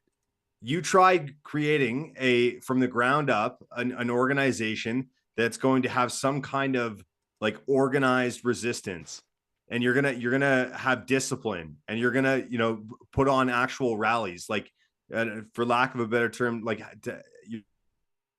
attitude. Okay, you try doing that. And I guarantee you everybody will call you feds. Right. And you'll be like, but I'm not. And they won't give a fuck. Why? Because you're fit and you're uniformed and you have flags and maybe a drum. For sure. That Yeah. attitude is fucking dangerous. And then Joe Rogan will be high off of his gourd and then fucking flipping out over it. But yeah, you're right. I think part of it is also that boomers can't comprehend that people who actually go outside of the Overton window specifically advocate for ethno-nationalism or criticize Jewish power, that they are actually going to get fired from their jobs if like any of that advocacy is revealed to their employers. And then that makes it so that activists cannot make a living in order to fund any movement that's going on, and they can't comprehend that. So what the boomer doesn't know, they fucking spurg out over. You know what's hilarious is that some of Patriot Front just based on their, like, here, I'll make a judgment off of their physical appearance. Just by looking at them, I would have to assume that many of them are either current or ex-military or current or ex-law enforcement. Like the irony of this being that there's probably some members of law enforcement that are part of Patriot Front that are not actually, they're not informants. They're just people who actually believe it, and they're trying to protect their identity so they don't lose their fucking job. Right. Yeah. Like, you know what I mean? Like, this is the layers of irony to this, right? So I guarantee you there's military members in there. 100% there must be. We have to remember, they're just doing activism. Like, they're doing what? Banner drops, flyers, stickers. They're doing speeches, rallies. It's not a criminal syndicate. They're not dealing drugs. They'd probably be a lot safer from the law if they were dealing drugs instead. This will lead us into the next topic of Anarcho-Tyranny, where they'll go after people like Patriot Front, and it's front page news that you see all 31 of these people's faces, and you'll have the mother of one of the guys going like, "Oh, I can't believe he do this. This is embarrassing, frankly. Oh my God." And then you have some fucking lunatic who gets arrested and goes to jail, and the mother was like, "I don't know what he did. He's a good boy. I had to, like, they going too hard on him, my boy, George Floyd." And Edgy's Florida Panhandle mom is spot on. Excellent, dude. Wow, yeah. I didn't even know that I could do that. Like, I never practice voices, and sometimes they just come out, and it's like, whoa, I should never do that again. Done. But it's a good Florida Panhandle. Florida mom. I don't know if I could do it again. I'm not going to try because I'll probably butcher it second time around. But yeah, it's the way it is, and you could see that in things like the Jordan Neely thing that happened recently. First of all, have you seen the Pierre Polyev clip of him shutting down that guy talking about bail reform? Yes. Yeah. I think that's a good one to start off. This is like Pierre actually coming off well in a clip, but to be honest, like, this guy really served it up to him, a nice softball, and he just knocked it out of the park. The crime has already happened, or the alleged crime has already happened. So when you talk about bail, the crime has already happened, or the alleged crime has already happened. So how can you attribute bail to this increase in crime, and should there not be more supportive measures to prevent the crime in the first place? Well, If you're talking about someone being on bail, they've already allegedly committed the crime. So where, they're committing crimes on bail. That's the problem. The problem is, I'll give you an example. In Vancouver, the same 40 offenders were arrested 6,000 times in a year. That's 150 arrests per offender per year. Why? Because they're arrested in the morning, then they're released on bail by noon, they reoffend, they're back in jail by 2 in the afternoon, and then they're released by the evening so that they can commit their final crime before they go to bed. And so they're getting arrested 150 times per year and still getting out every time? It just seems absurd. Failure of the system. it seems wild. The only thing I could think of that they would keep getting released for that is drug offenses. If they're like specifically use, like if they're using drugs or things like public urination, like public drunkenness, things like that. Like those The are the only only thing that could be that chronic is probably definitely drug use. Drug use, but everything surrounding getting and doing and being an absolute public nuisance while on drugs. Right? Yeah. Like they're just imposing themselves on the public in a very ugly way, and taking what they want wherever they want, whenever they want, and it's just a preferred lifestyle for them. Well, maybe they don't.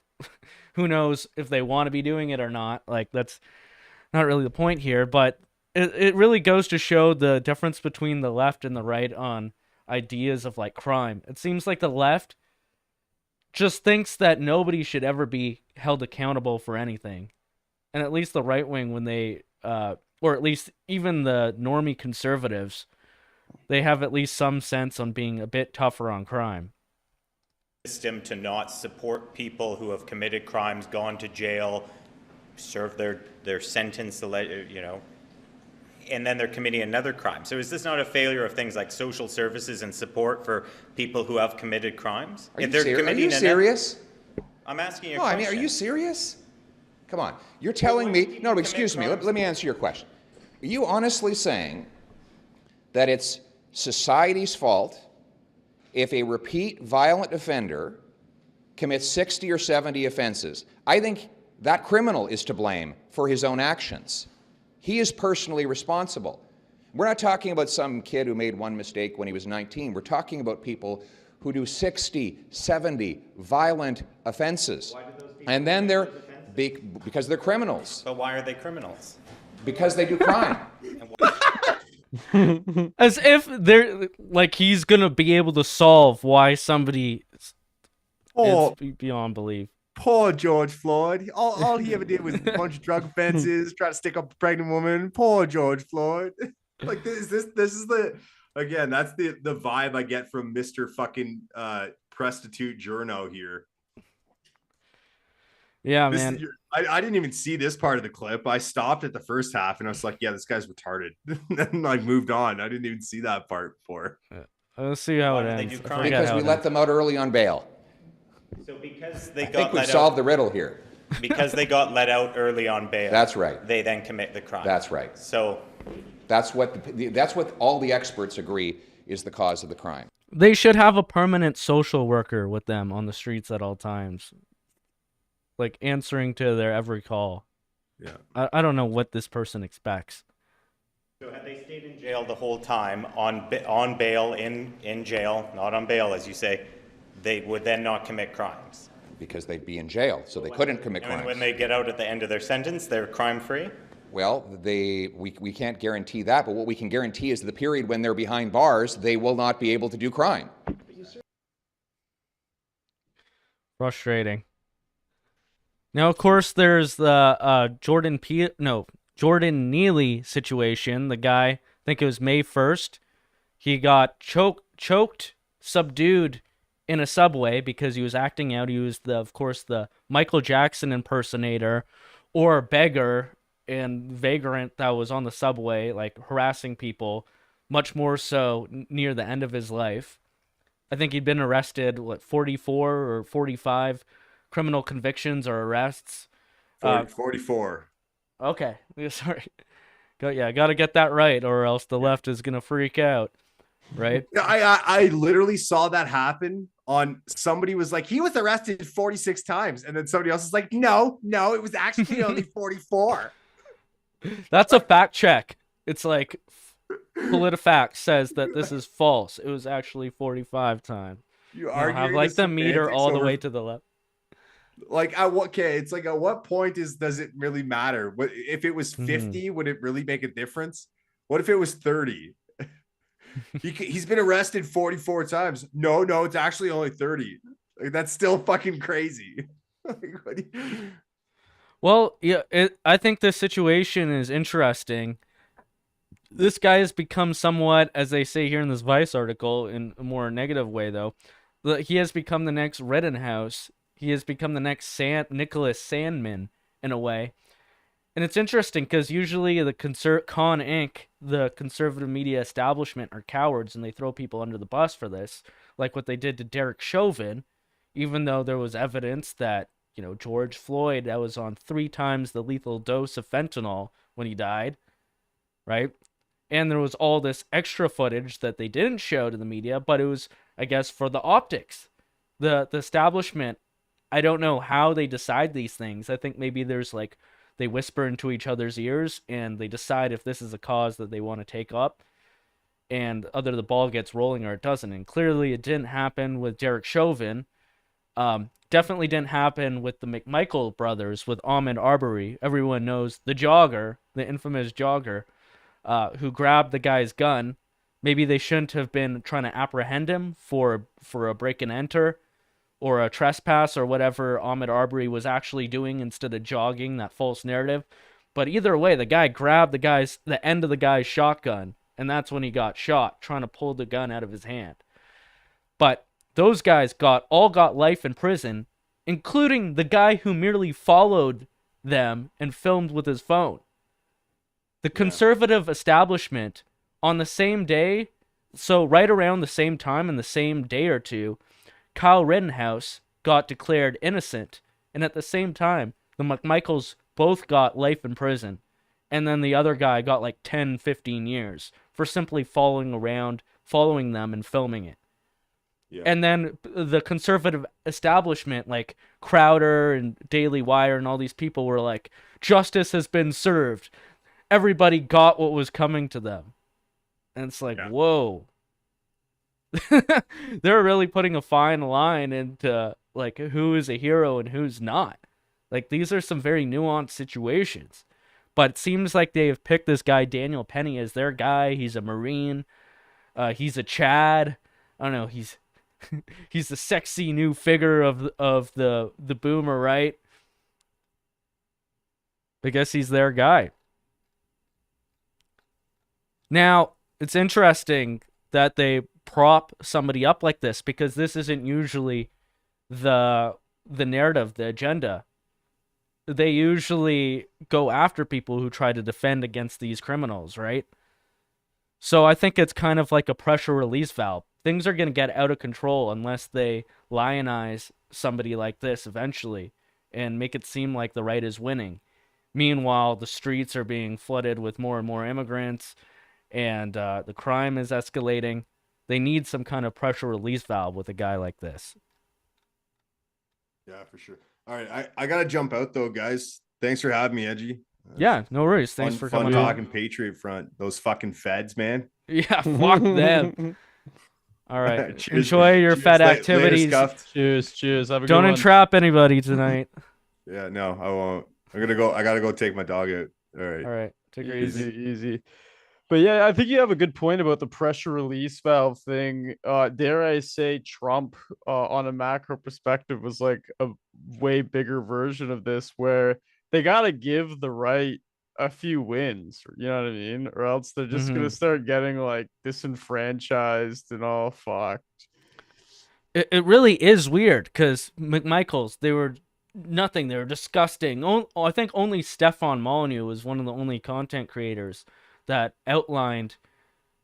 Sorry, did I say the McMichaels? Yeah, the McMichaels. I think that Stefan Molyneux is the only one who gave them a fair shot and actually looked at all the evidence and did it in a politically neutral analysis of it based on like what the actual law is. And they were very close to within the law, within their legal rights to do what they did. It was actually arguable, and they should be given the benefit of the doubt, but instead they were given life imprisonment. And then they were shat on by the rest of the conservative media. Same with Derek Chauvin, right? And then, yeah, they have to have a pressure release valve. They have to pick their guy. And it's really weird. You have Tim Pool giving $20,000, saying he's a good Samaritan. $10,000 from that Republican presidential candidate, Vivek. $5,000 from Kid Rock. And you have Alvin Bragg, who's a district attorney for New York City, and he's one of the biggest George Soros-funded DAs. Now, this is a thing that Elon Musk has even pointed out recently. Elon Musk has called George Soros Have you heard of this? So this is the newest big Elon Musk based take. Is he called Elon Musk Magneto? He's like the Magneto. George Soros. Yeah, he's like Magneto, and do you know who Magneto is? He's a super villain that like I don't know the exact. Apparently, he's like a Jewish Holocaust survivor, but he's also a super villain somehow in this Marvel Goyslop universe. But the people were saying that in itself was anti-Semitic, and then Elon Musk doubled down on everything, saying, no, I think he's a horrible person. He's destroying humanity or whatever. And he also pointed out how he pays district attorneys to like allow rampant crime to happen and to be like what that retard reporter was talking to Pierre Polyev about, like let all these criminals out constantly and coddle them and easier bail, right? So just a little context on that. I have this map over here. Oh, first off, this is Vice magazine, reporting negatively on this guy Daniel Penny. And of course, as we know, Vice went under. Yep. And now they're getting a $400 million deal. Oh, did someone buy out? George Soros funds. Oh, George Soros is gonna. Oh wow! So who could have fucking guessed that was gonna happen? Like, is there somewhat of a pending, conflict of interest over here? You know what I mean? Alvin Bragg. They're talking about Alvin Bragg here, the DA. He has gotten, 1.2 million funded for him for his election. For him to be the DA of New York City, which is one of the biggest areas. So I have this article over here from the Washington Examiner. This is from a couple months ago. It says that the United States has 70 prosecutors in office linked to left-wing billionaire George Soros. And that oversees 20% of the U.S. population, including half of the country's most populous cities, but more than 40% of all murders.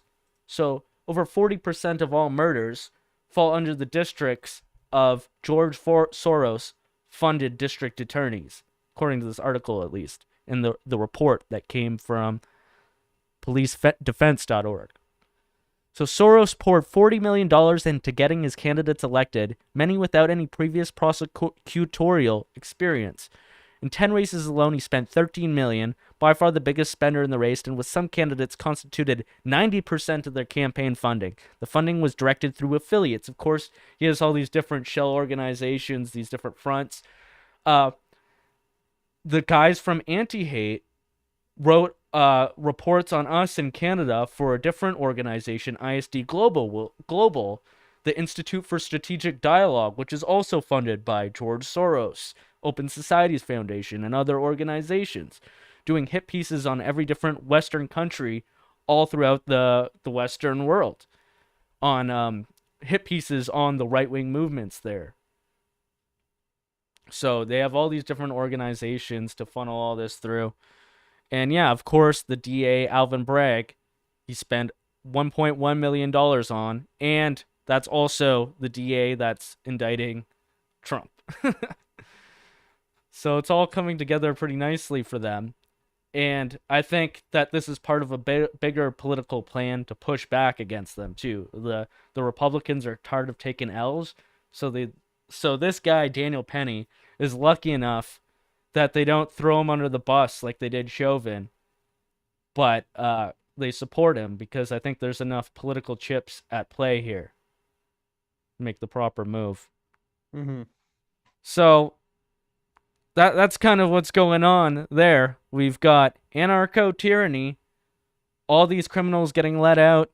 They'll go after the Patriot Fronts of the world, the Daniel Pennies, except for in this case, he got off lucky. But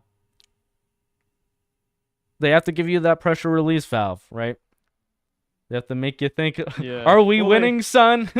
Yeah. And they've got to create that like illusion of the Hegelian dialectic. And like, you know what I mean? If it's just like a one-sided foregone conclusion, then like people would just what do they call it in China? Bylon or whatever. That people just wouldn't give a fuck, and they wouldn't the fucking big system wouldn't work. Very true, very true. Okay, we're nearing the 2 hour mark, so we'll go through one or two more things real quickly, and then I think we'll wrap it up. Yeah, I'm just sweet. What's the next two topics? So I just want to give one or two more examples of anarcho-tyranny, and then we could pop off. I'm just gonna take a look at the chat, see if got any new super chats. Magneto. Donkey Dong along with $5 saying, sorry late, hope it's all well. But hey, this Fed just did 30 kilometers in 5 minutes. Hell yeah, he's getting better time each stream. Glad to hear that. By the way, it's still moratorium May. I have held up my bargain. I have no weed, no alcohol for the past 18 days. It's been a bit difficult. I'm a bit tempted, but I know I'm gonna make it through. He also says, well, literally a second over it, but yay. Fed. And fuck you make me. Fed you make me, actually. Awesome. Well, good to hear that, man. Good to hear you're doing well this moratorium May. Anything going on in the YouTube chat? Rob Primo saying, Edgy, you my nigga? You my nigga too, Rob Primo. Why, thank you, my nigga. All right. Well, yeah, I want to get into one or two quick more examples. I'll show you what anarcho-tyranny looks like in Canada. You know, they'll let all these criminals go free, but this is what Chris Guy's police report, a person of interest profile, actually, from the Public Order Emergency Commission looks like. So the Freedom Convoy 22, 19 pages. So Chris Guy never had a criminal record before, and now he is a person of interest profile. All this guy did was they changed the rules to be fucking authoritarian, draconian, whatever synonym you want to put there, but we all know what happened. Lockdowns, masks, vaccine passports. All of a sudden, this guy who had no criminal record was not a problem. Now, he has all these pages of police reports about him, all starting from 2021 or 2020.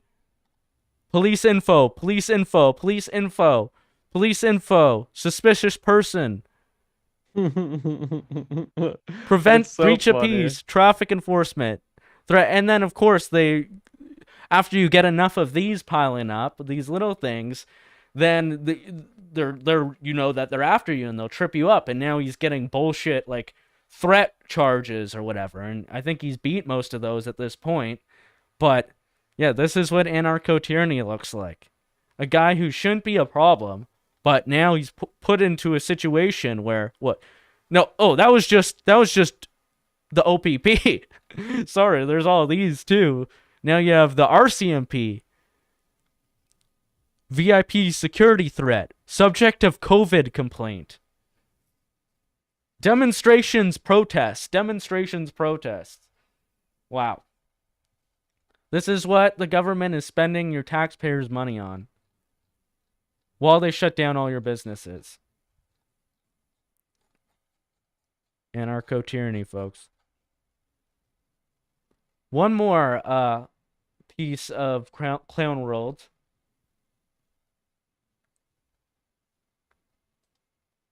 Well, actually, maybe two, because I kind of want to plug Dimitri's show here this weekend. All right, let's go.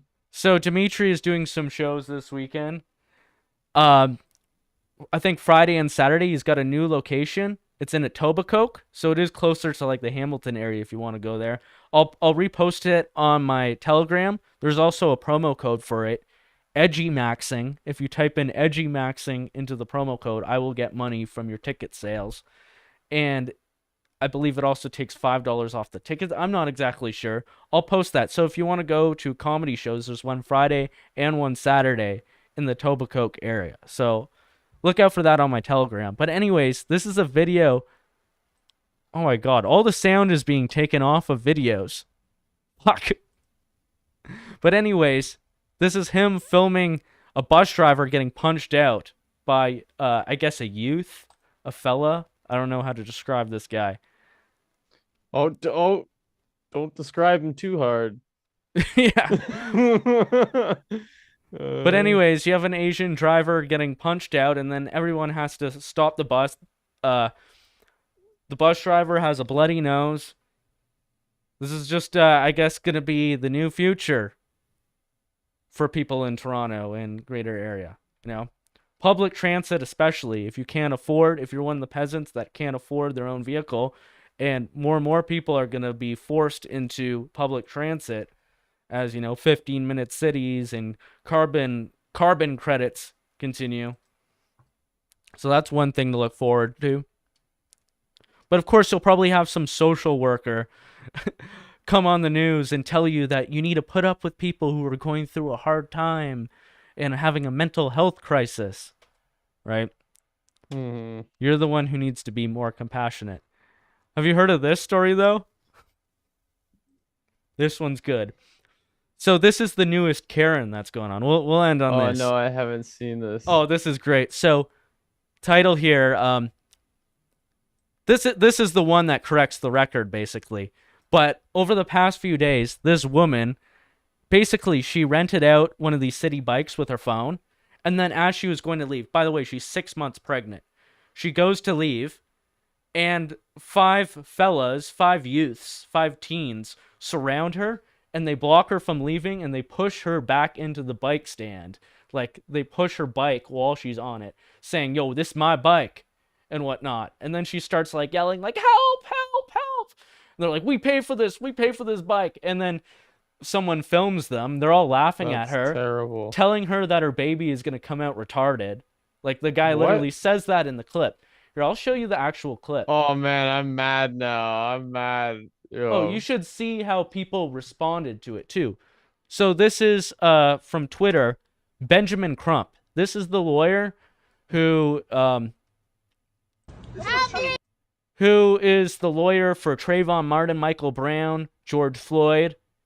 In fact, he helped commit witness fraud with the Trayvon Martin case. He's getting sued for it now, but, you know, the media is not going to talk about that. Absolute grifter, fucking Al Sharpton type piece of shit. So he says, this is unacceptable. A white woman was caught on camera attempting to steal a city bike from a young black man in New York City. Are you fucking kidding? She grossly tried to weaponize her tears to paint this man as a threat. This is exactly the type of behavior that has endangered so many black men in the past. So this is like Emmett Till 2 and 3.0. I can't take anything seriously anymore. Like, are you fucking kidding me? So this blew up. Her employers, she's a nurse. This is outside of her workplace. She's still got her work gear on. They put out a statement saying that the video was disturbing and she's been put on temporary leave. And it's based on this video right here and all this context that has been put around it. But as you can see here now, as of today, based Elon Musk's Twitter puts these context things over a lot of Twitter posts now and says, in fact, the white woman paid for the bike. A group of black teenagers robbed her bike. Oh, you love to see it, but this is the video. Imagine how scary this might be for this woman. This is not your bike. Please help me. This is not your bike. This is not your bike. Please help me. Help. Please get off me. Wait, what the fuck? What's going on, bro? Yo, don't not take it, bro. Now you're not getting the bike, bro. Yeah, now you're not getting the bike. Help. You're not getting the bike. I'm not. Why you took his phone? What's wrong with you? She's 6 months pregnant, by the way. You're hurting my fetus. You putting your stomach on my hand. That dude, stop. No. You're putting your stomach on my hand. She tried to roll out with the bike. They pushed it back in. And now they're like fucking all on top of her. Dude, stop. No. I said no. I said sit down. Please help. She's just crying. You're not crying. I got stupid. I got you on video. I'm drunk. Wait, you pulled it out? Hey. Hassan, you pulled it out? Hassan. I don't give a fuck. Hassan, you pulled it out? This is my bike. It's on my account. Please move. All right, so why don't we reset the bike? I'm not resetting the bike. It's his. It's his. It's his. Reset it and then pull it out on your account. You an actor. I don't give a fuck. That's just my fake crying. This is fake crying. Stop fake crying. Hey, stop touching me. Don't touch me. Hold up. Hey, stop touching me. Stop touching me. Why don't you take this bike? Stop touching me. I will. Exactly. So take it. So take it. But yeah, by the way, her lawyer proved that she literally paid for the bike right before, like with evidence, the receipts, and that she went and paid for another bike right after they stole this one from her. Your baby gonna come out retarded. How you I tell her baby is gonna come out retarded. I don't know why, and I don't know why Benjamin Crump posts this, thinking that makes the black guys look in any way. Crying. Not a tear came down, miss. Yeah, 21,000 likes though, and then you go down. And then now you're starting to get all the people piling on. But earlier in the day, it was more just fucking people calling out the Karen. You know, Karen is the new slur that they use against white women who, like, when they're encountered like a situation like this, are freaked out. Because she is lucky she should have just left the bike immediately. I agree. She's lucky. She's lucky she didn't get knocked the fuck out. I agree. And I'm not saying that because she was in the wrong in any way. It's just like, why are you messing around with people who are like that? Stu, same people say safety first. I don't know how people could stand around and watch that. In Minecraft, I probably would have got a little out of hand there. I mean, you probably would have been a victim of Anarcho-Tyranny. Is Scuffed Loyalist gonna be the golden boy that the mainstream normie cons are gonna prop up, or are they gonna look at his internet history and see him on the EdgeStream and the Ron DeSantis conservatives will be like, not this guy. Well, I don't know. Fuck, it's just gonna be more and more and more of shit like this, where a lot of people that don't get it now are gonna start realizing, like, wow, this shit's going too far. Like, we can't, like, you know, a pregnant. I feel so bad. Like, that must have been really stressful for her. Like, I'm like a dude that can, you know, lift things and whatnot, and if fucking 5 black guys were like over top of me, like trying to get a bike out of there like that, like I'd be stressed out. I'd be like, oh fuck, like it's about to get fucked. And she just fucking, she stood her ground on the bike. So I was like, yeah, she should have just fucked right off and just been like, it's not worth it, you know what I mean? Like, because she's pregnant and everything. That's terrible. Yeah, oh no, she's a Karen though. Watch out for those racist Karens. That's the newest scourge, right? Yeah, but horseshoe theory. Wait until the Karens end up getting labeled as the racist Karens, and then this happens to them, and then their baby doesn't come out retarded and like fucking beats the living fuck out of, like, I don't know. Like, you know what? I think I have a good way to end this stream. I have a video about Karen nationalism. Funny enough that you say this. It's about 4 or 5 minutes long. I'm going to leave you guys out on that as my outro. Here, let me just find it here. I'm going to read the chat one more time before we go, though. Where were we here? Karen's Gone Wild. Perfect. So it's a nice 5-minute video, a video that I made a while ago. This is back during the right after the George Floyd riots in July 2020, part of my America's Funniest Protest video series. But anyways, I'm just going to read the chat quickly, see what you guys are saying. The boomerang effect. Kind of like horseshoe theory. The cousin of horseshoe theory, the boomerang effect. Any super chats left? Just going to refresh Odyssey. Thank you to everybody who super chat. Donkey Dongalong and Cunning Draw over there. Good to see you again as usual.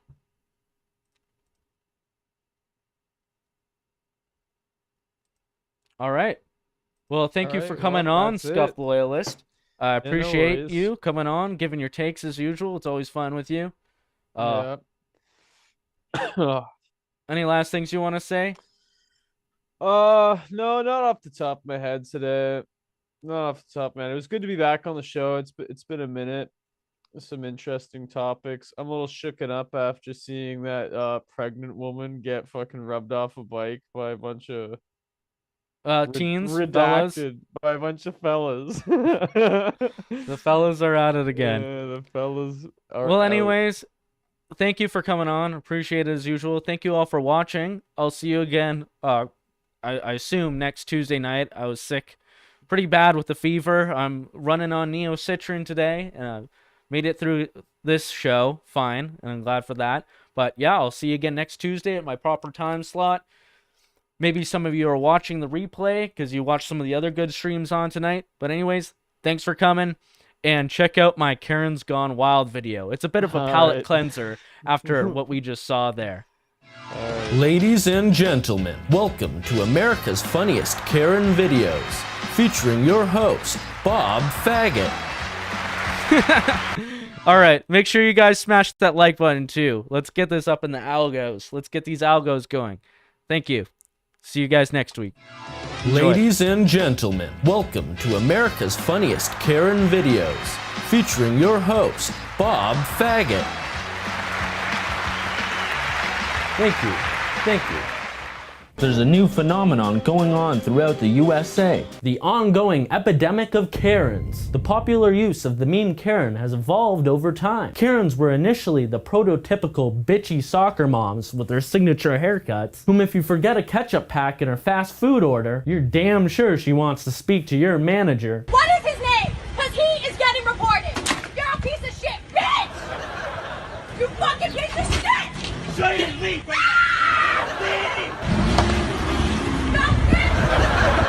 But in recent times, the etymology of the term Karen has evolved into a new sinister form, where these Karens are overzealously calling the police on innocent black folk. The evolution of the term Karen into the realm of white soccer mom supremacy started with Barbecue Becky. You want to call the police on him for having a barbecue on a Sunday at the lake. Yes. And moved on to Permit Patty. This woman don't want to let a little girl sell some water. She calling police on an 8-year-old little girl. You can hide all you want. The whole world gonna see you, boo. Yeah, and illegally selling water without a permit? Yeah. On my property. It's not your property. Before metastasizing into Central Park Karen. And there is a man, African American, who has a bicycle helmet. He is recording me and threatening me and my dog. The media globally shamed this mentally frail woman, getting her fired and her dog taken away, over an incident that was literally Emmett Till 2.0. Some of these black folks may be pushing their luck though. Introducing the Jussie. Karen, are you okay? You flicked me off. Guys, this is her license plate number. She lives here. This is her address. An obnoxiously woke gay black dude who takes advantage of the current political climate to invent hate crimes and harass white people in order to gain clout. But some of these Karens are catching on to the grift and are taking extra precautions by getting black husbands. You flipped me off! Black husband! I don't care. Why did you flip? However, some Karens aren't taking it lying down. Some are fighting back and they're swinging twice as hard. This Karen impressively racked up 2 viral Karen incidences in 2 days. A new Karen record. Did you just make a racist comment? You know what? I am not a racist person. You just made a But you know racist what? comment. You need to go home. Oh, you play games? We don't play games. Oh, what kind of game are you playing? I play games where you get fucked to death. Damn! You are gonna go to real jail now. Understand me, kind of man? You are nothing. What did you say? You're nothing. I said, Exactly. What? Damn. We don't play games here anymore, okay? Next time you ever talk to me like that, you're gonna get your ass kicked by my family. They're gonna fuck you up. Go back to whatever Asian country you belong in. Okay, racist. Fucking bitch. You put that on Facebook. I hope you do, because every fucking person will beat the crap out of you from here on out. I want to use the stairs, you little bitch. There's other stairs. Who wears black in California sun? Who the fuck wears black? Are you an idiot? You wear black in California sun?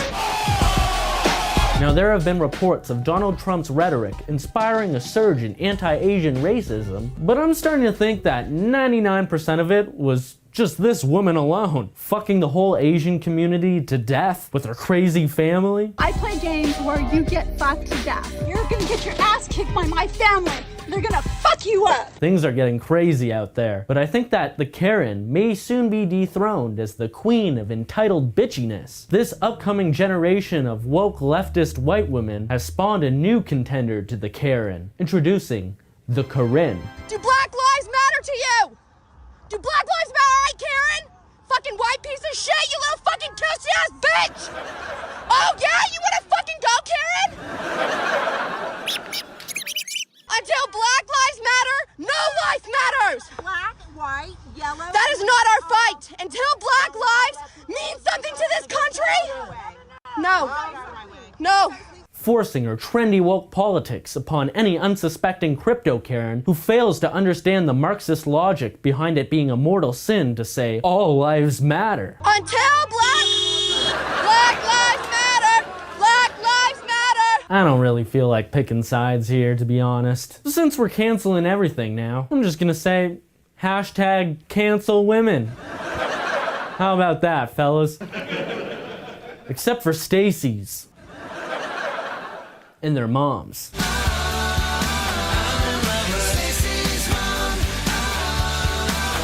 I like them. They could stay.